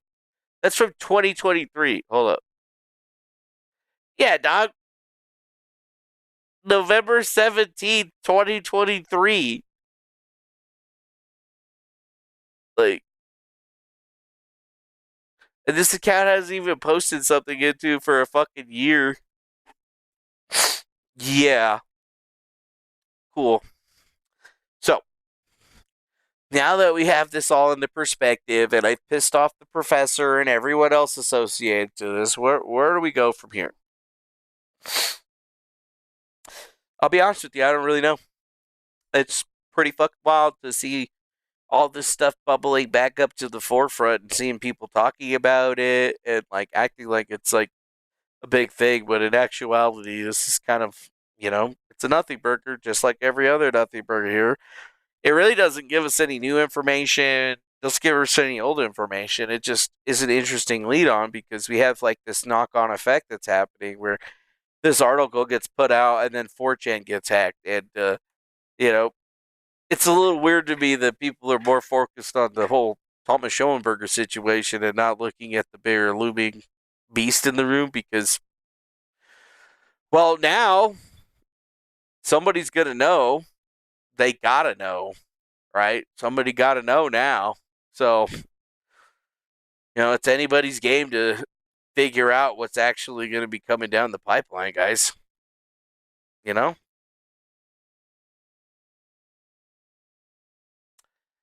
And I just think about that, right? I think about that and I laugh at the same time. So, like, what is Thomas doing nowadays? I heard he's got an apartment. Like, cool, man. I don't know how he's paying for it or whatever, but you know what? Congratulations, right? And overall, it's like, I don't really think that this lawsuit's really going to go anywhere. I mean, it obviously seems like this is just a goal to try to get some type of settlement and real shock and awe type value, but I just don't see this case really going anywhere. I mean, with all the mistakes that Dilly made in her research, there's probably like 10 times the mistakes that were made in Thomas's like 93-page diatribe. So, I don't see Thomas getting a dime from MSU, right? I don't see that happening. I see him just basically wasting another person's time and effort in a situation that's unwinnable. It's just 100% designed and done to inflict emotional distress and damage onto Dilly, right? And it's because when things were getting bad, instead of like, actually going to the police, she decided to do the dumb thing and, just let it ride. And that, I think, is just the big, big problem. Because literally, there's not a lot that you have to put up. And with some of the stuff that I saw that was getting posted, it definitely seemed like it would have been pretty easy, And like, what was her worry, right? What you weren't gonna get it, you weren't gonna be able to get his address to serve him? Is that was what your fucking worry was? Like, trust me, son. Somebody that knows Thomas right now will probably happily give you your address just to get that man out of his fucking life for free. You won't even have to give him a Bitcoin for it. That's a funny joke because remember that one time I put out a 1 Bitcoin bounty on Thomas? I was like, I need the location of Thomas Shoenberger so I can serve him for a lawsuit. I'm willing to pay 1 BTC. And then Thomas shirted into that I was trying to like have him murdered for a Bitcoin or some shit like that. But then it was like Bitcoins were only like worth like 16,000 back then. So like it wasn't even shit, dog. Like killed some dude for 16 grand. Come on, dog. I mean, you could buy a robot for 16 grand now, but I'm pretty sure you can't make that thing kill anybody, right? But yeah, I'll always have to hear about the Bitcoin assassins till the day I fucking die on that one. And all I was trying to do was get his fucking address so I could serve him with paperwork. And I eventually did serve him with that paperwork, and I did beat him in court. And then he tried to get one on me, and the judge laughed him out of court. It was pretty awesome. Like, honestly, there's just really no way. Like, there's no way that he could ever try to say anything else, which is why he never comes my way anymore, which is, I appreciate, right? Well, like, I know you're still talking shit behind a block on your private account like a little bitch, but, like, that's basically what we've relegated you down to, is just a little bitch. With Dilly, I mean, I still have hope for the lady, right? I hope that she just does the smart thing and walks away from all of this stuff and stops fighting for it, stops trying to get people to write about it. Like, you tried, you put the paper out there, it was all right, could have been a whole lot better. On to the next one. There's all kinds of shit going on in Donald Trump's camp right now. I'm sure you can find something that you fucking hate and do a great job with it. And for Arturo, honestly, shut up. You're a piece of shit. You're a womanizer, you're a drug addict, you're a horrible, awful, deplorable person, and you've exposed yourself to be the man that you said I was. So, that's it. We'll never have anything else for you. There'll never be a good conversation with you. And if I find your ass around me, you better fucking run. Because I'm coming for them booty cheeks, boy. I'm coming for them cheeks. And I agree. That Anna Cooper girl is probably Isabel number 2. She's just been another mark for Thomas, she's probably been funding and paying for. They're allegedly married even though they've never met in person. I mean, it's stupid that these women just keep falling for that stuff. But then again, I mean, women do weird things that I don't understand. I am a man. I will never understand those things because, it's just science. Just science. So where do we go from here? I don't know. I'm expecting a lot of hullabaloo and bullshit to come up because I decided to talk about this one. But overall, I would have to say that no side in this matter really gained any ground other than Mr. Shoenberger probably. It's just another thing that's making him look all right. It makes Dilly kind of look bad. And I mean, obviously, Arturo just looks like a piece of shit, but that's just what he always was, just a piece of shit. He's a fake. There's just people out there that are just trying to fake you out, get the one thing that they want from you, whether it be pussy, money, drugs, or, fame. And if they don't get it, they turn on you, they do all this evil shit, and they get mad at you, they get back with all their old friends, and they try to take you fucking down, right? But, the science is settled on women. Yeah, I guess. I mean, I don't know.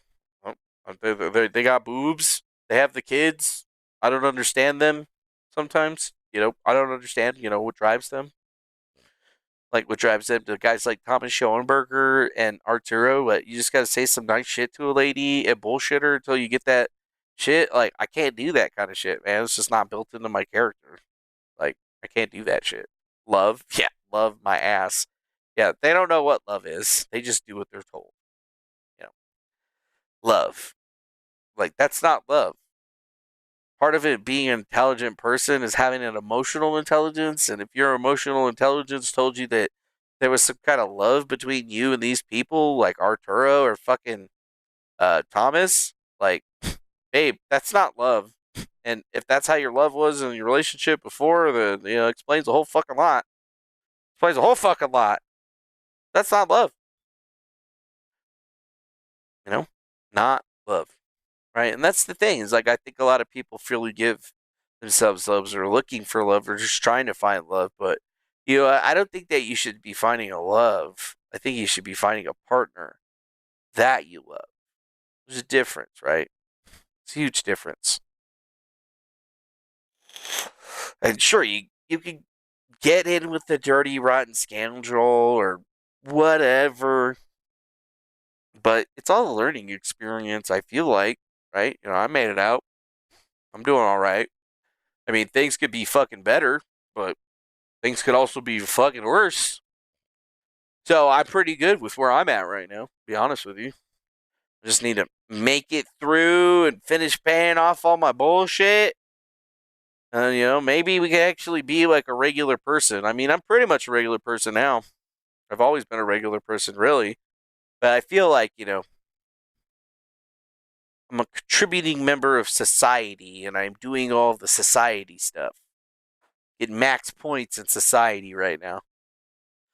But yeah, we're all going to make it. We'll be fine. Just be smart about this stuff, man.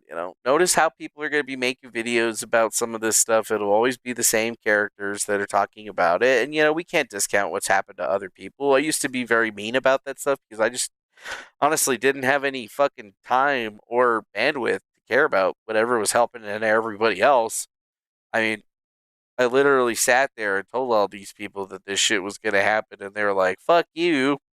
And you know what? I'm still cordial with them afterwards, right? And they've apologized and shit, and that's all I can really say. It's just like, I'm glad you came around. Right? Like, glad you came around. Wish I could have had your, vote a couple years ago, but thanks. Appreciate it. Cool, I guess.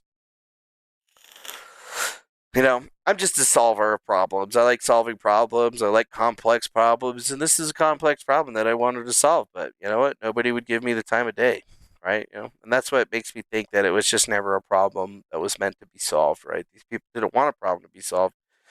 They were just two different folks on two different ends of the disinformation spectrums fighting against each other, and overall, like, nobody really wins in this situation, but no matter what, I think Billy loses, right? Even if she doesn't lose her job or doesn't have to spend any money, it's just an overall loss in the academic sphere, right? And it's going to be really difficult. You're going to have to come up with something real fucking good.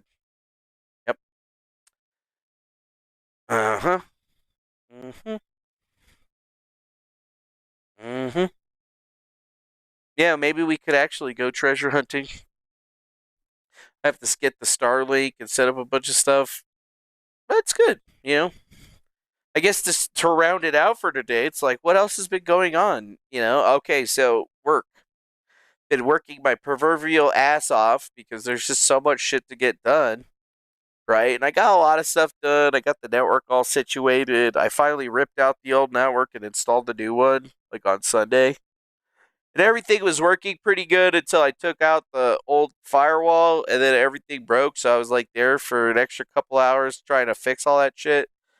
But then even then, there's still stuff that's kind of fucky. Like today, I discovered that some of the computers weren't updating themselves back to the DC because, well, I don't know why. To be honest with you, I was just like trying to log into one of them, and I'm like, why is this not letting me log in, right?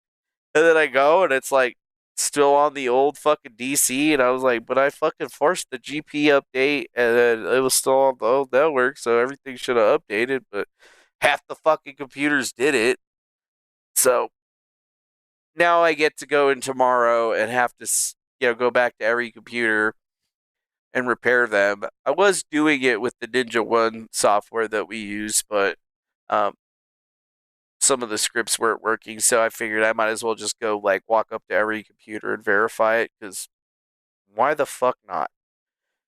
So it feels pretty good though, like they got quoted at like replacements for their network in like the 25 to 50K range, and mind you, this is a company that used to spend 15 grand a month for an MSP to handle all of their like network and shit. Sometime like many years ago that company went away. Thank God, to be honest with you, but like they had a guy, and I don't know what he did. Like I feel it sounds like an asshole when I say that, but I'm so fucking serious. It's like this guy was working there for a long time.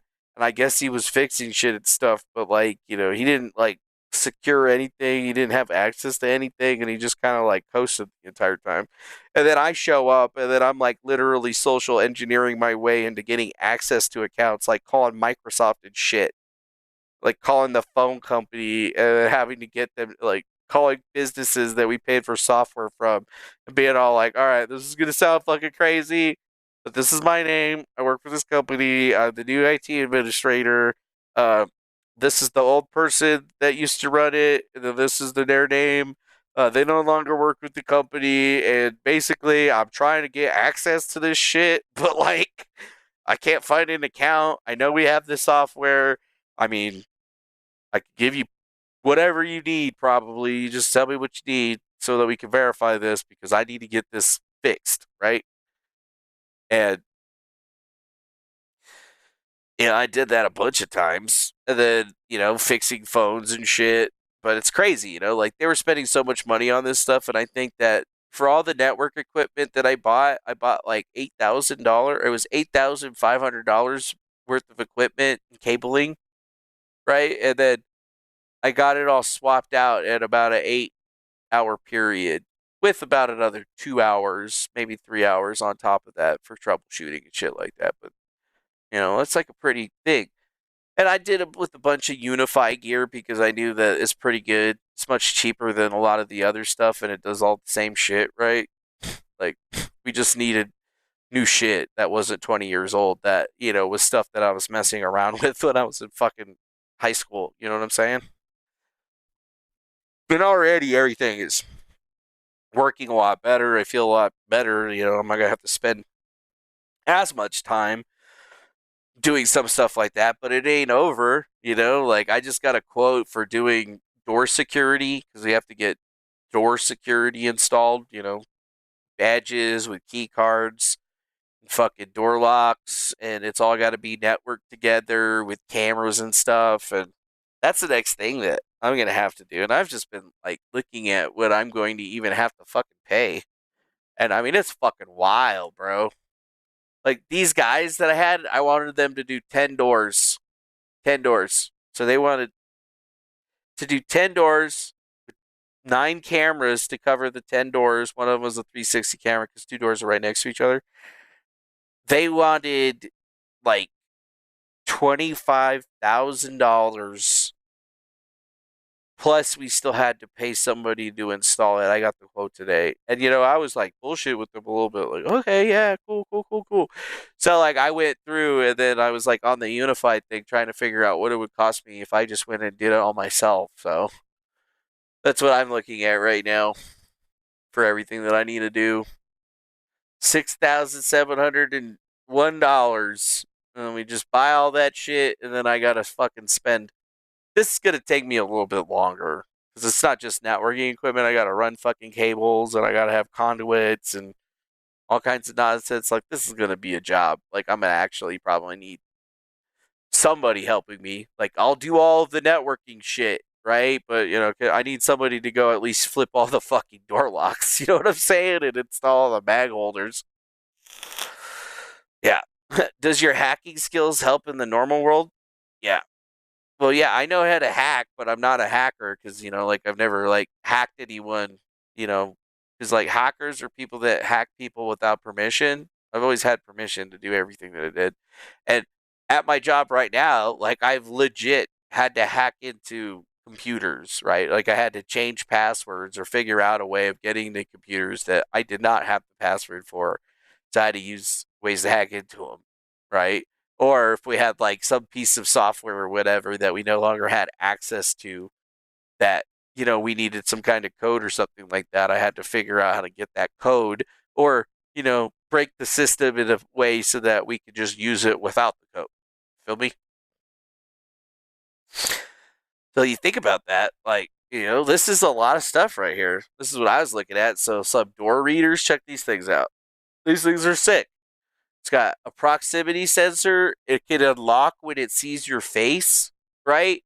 Plus, you can hit it with like the access card, or you could have NFC on your phone, right? And this is going to be at the door in like the shipping office. So like if we have people that are always coming to our place, right, that work there, or our drivers that have already like been checked in with us before, we can have their face to the camera and it'll unlock for them so that they can get in at certain times when they have like stuff. And even more so, like I'm looking at cameras like this, like in a lot of the common areas where people are, like office areas. I'm setting these things up.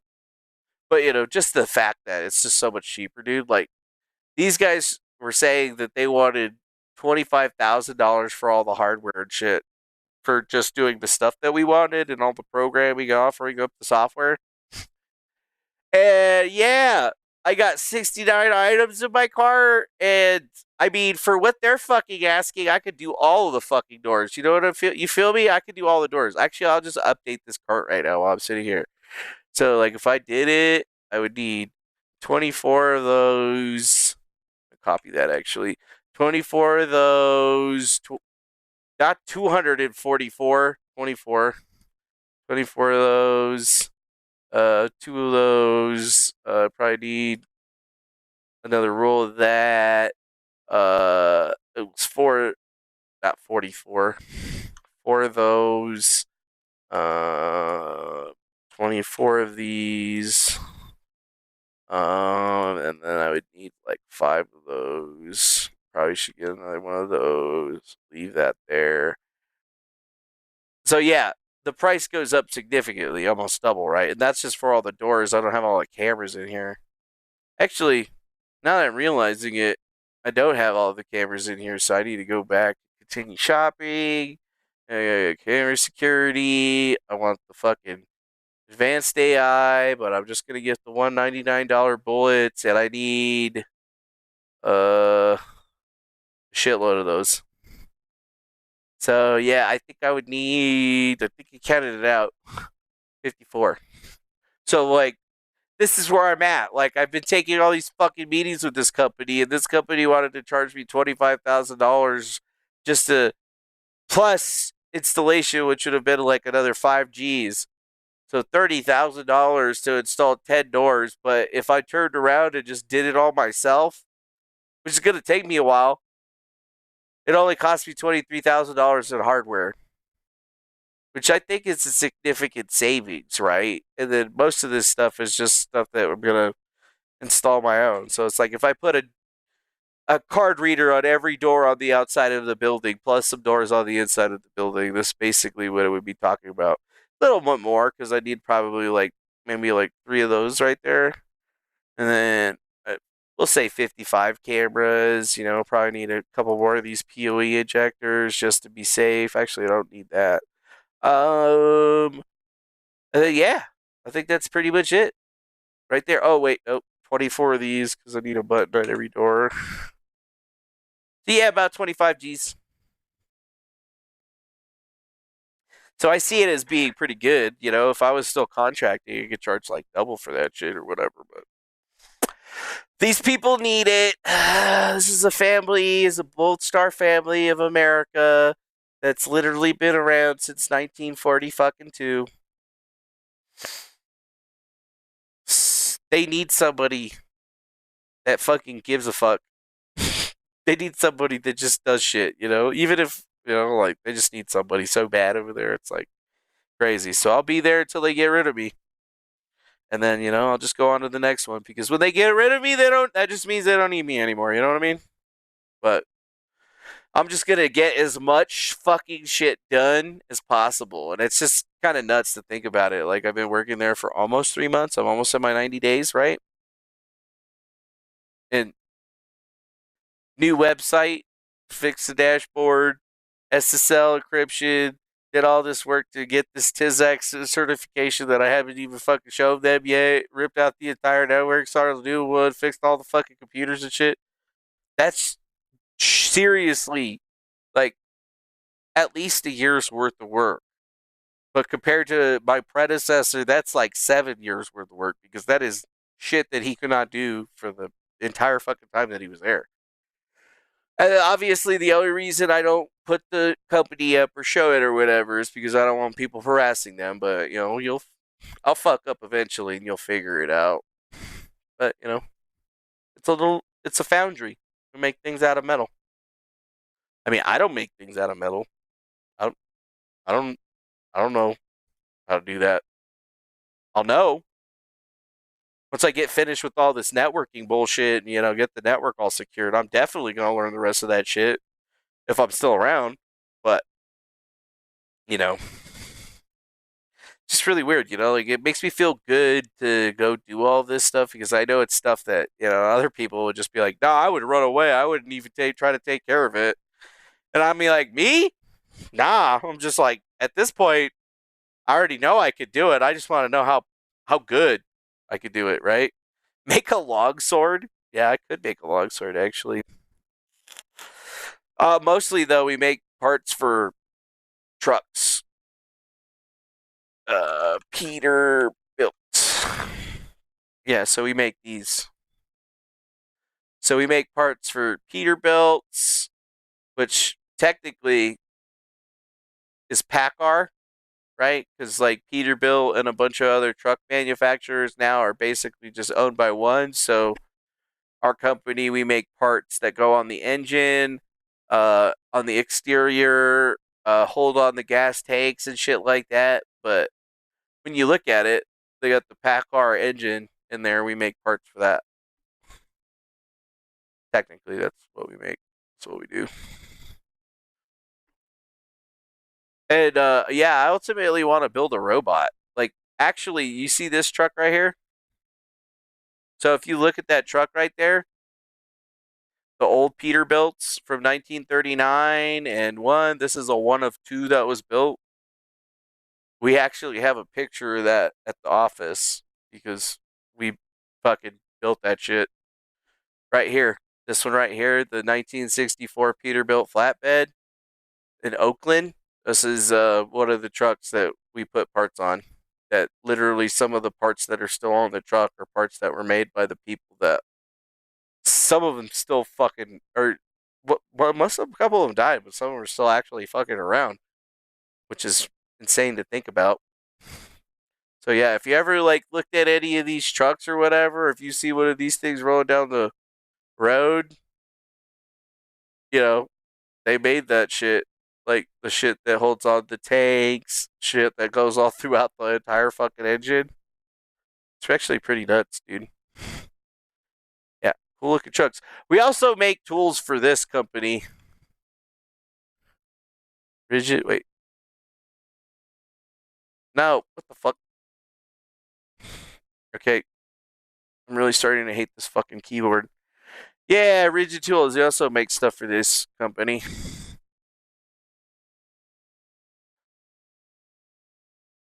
Like big ass wrenches.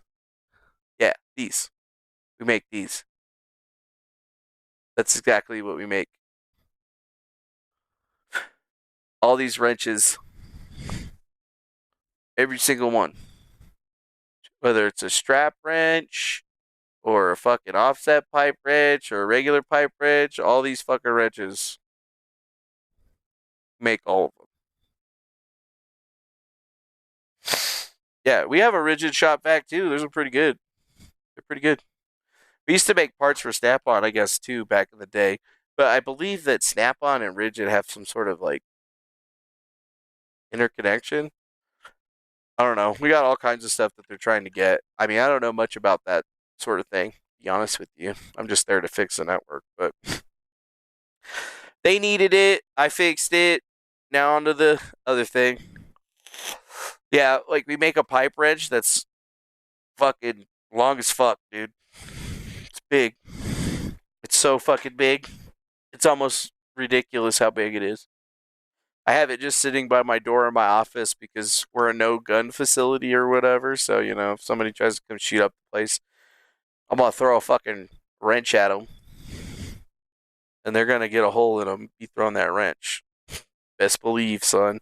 Best believe they're going to get a fucking hole in them. Actually, here's some pictures that I took right here. These are some pictures that were in there. This is probably an old one. This is what the foundry used to be called. It used to be called the Vulcan Foundry. The Vulcan Foundry, and that's a picture of all the old ass motherfuckers that used to work over there. Yep. There's a lot of them. This is the plant in Maybell plant in Oakland, California, September 14th of 1938. So, you know, what was happening around that time, guys? Anybody remember? I think that was right around World War II, right? So, you know, like I look at it as a company of literally like people, like some of these, I think a couple of these ladies, one of them actually is still alive. I believe it's this lady right here. She's still alive. No, I'm not giving away where I'm working at all. It doesn't even say or whatever. But whatever, here's another picture from 1933. And the reason I took this picture is because there was a dog in it. You see the dog right here? There's a dog.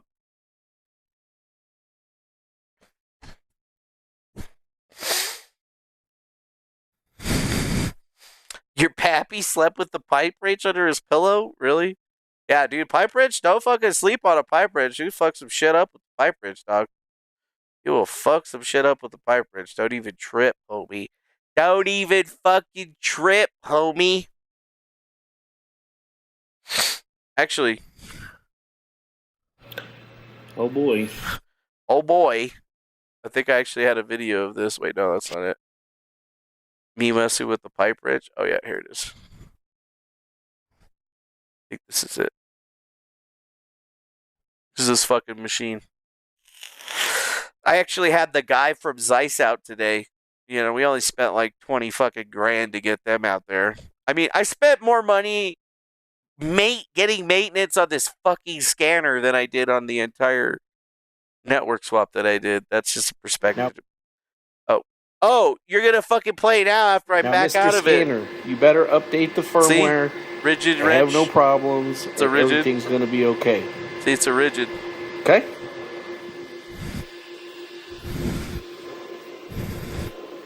Don't you even think about it. Don't you even think about it.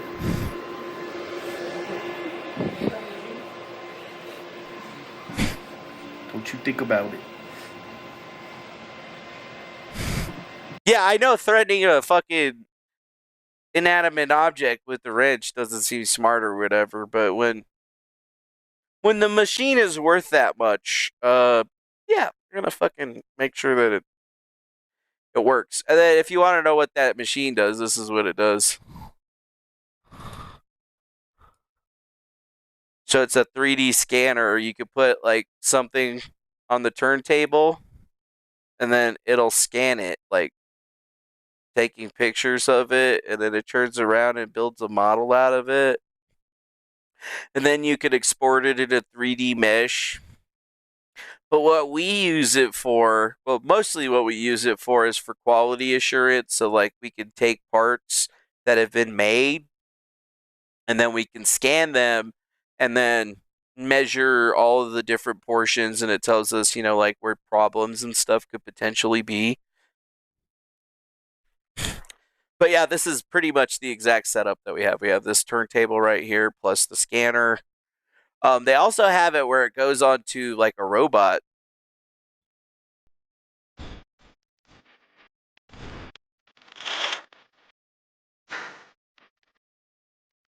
That's the dog from the poker picture table. Yeah, that's right.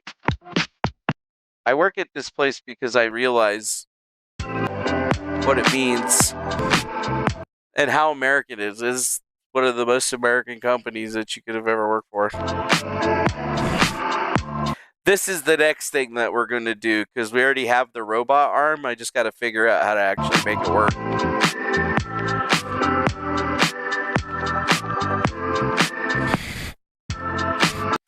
Actually, let's see if we can get it. Hi, my name's Brett, and I'm going to give you a tech review of the Atos 5. The ATOS 5 is a structured blue light 3D scanner, capable of high-precision, metrology-grade 3D measurements.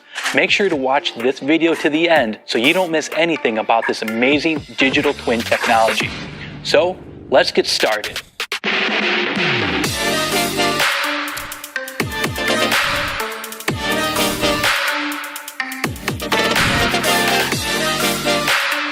You can model pretty much anything.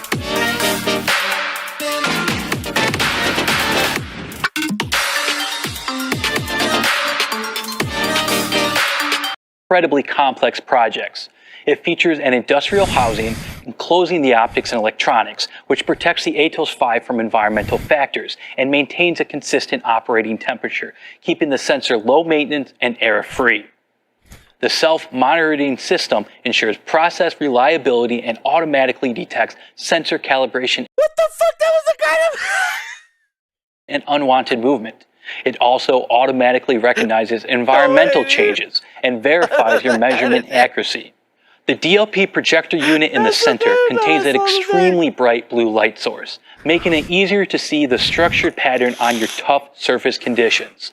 With the advanced digital micromirror control, we are able to utilize back projection, meaning points, holes, and other defects can quickly be presented onto the physical part.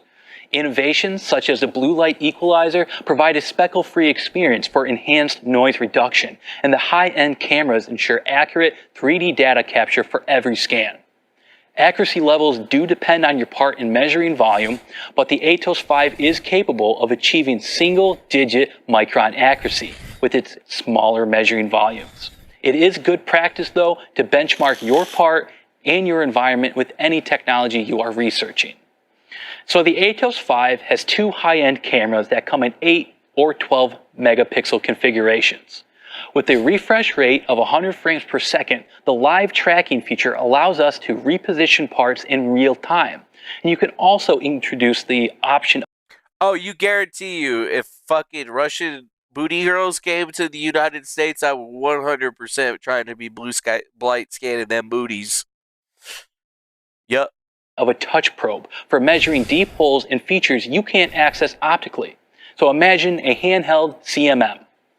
The sensor has 5 different sets of lenses to choose from that range from 170 millimeters all the way to a full meter and are typically referred to as measuring volumes, given the 3D nature of the system. That's true. Each lens set comes with 3 items, a lens for each camera, a left and a right, and one for the projector. They are simply hand-screwed into the mounts and are interchangeable, meaning you have the flexibility to tackle both small and large parts with a single sensor. And every measuring volume comes with a VDI certification traceable to a NIST-certified artifact. The sensor is connected. That's true. They brought the NIST sensor. They brought that artifact in, and this dude was like putting on gloves and shit. Fucking crazy. Yeah, just crazy stuff, dude. Crazy stuff. Crazy stuff. But yeah, I need to go to bed. Shit, I've been on for way too long. I've been on for too long. Been on for too long. Is there ever a too long on the internet, though? Yeah, dude. 70 months, dog. What? Dude, J.R. Riggs. Beat. J.R. Riggs beat.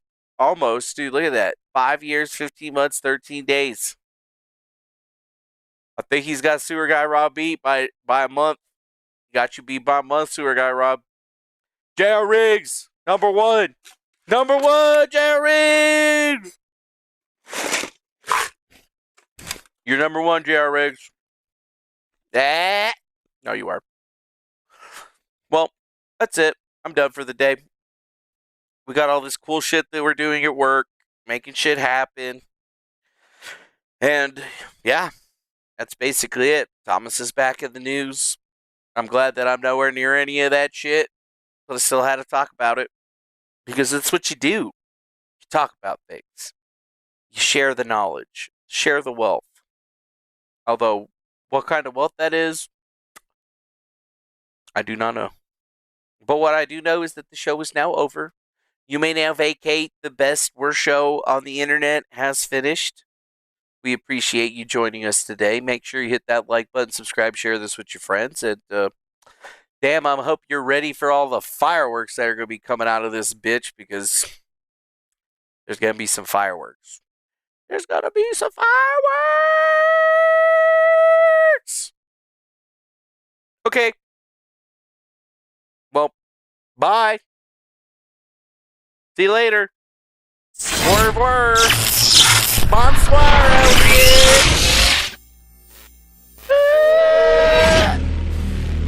I don't even feel bad that Lestat made that. Fuck him. Bye. 1, 2, 3.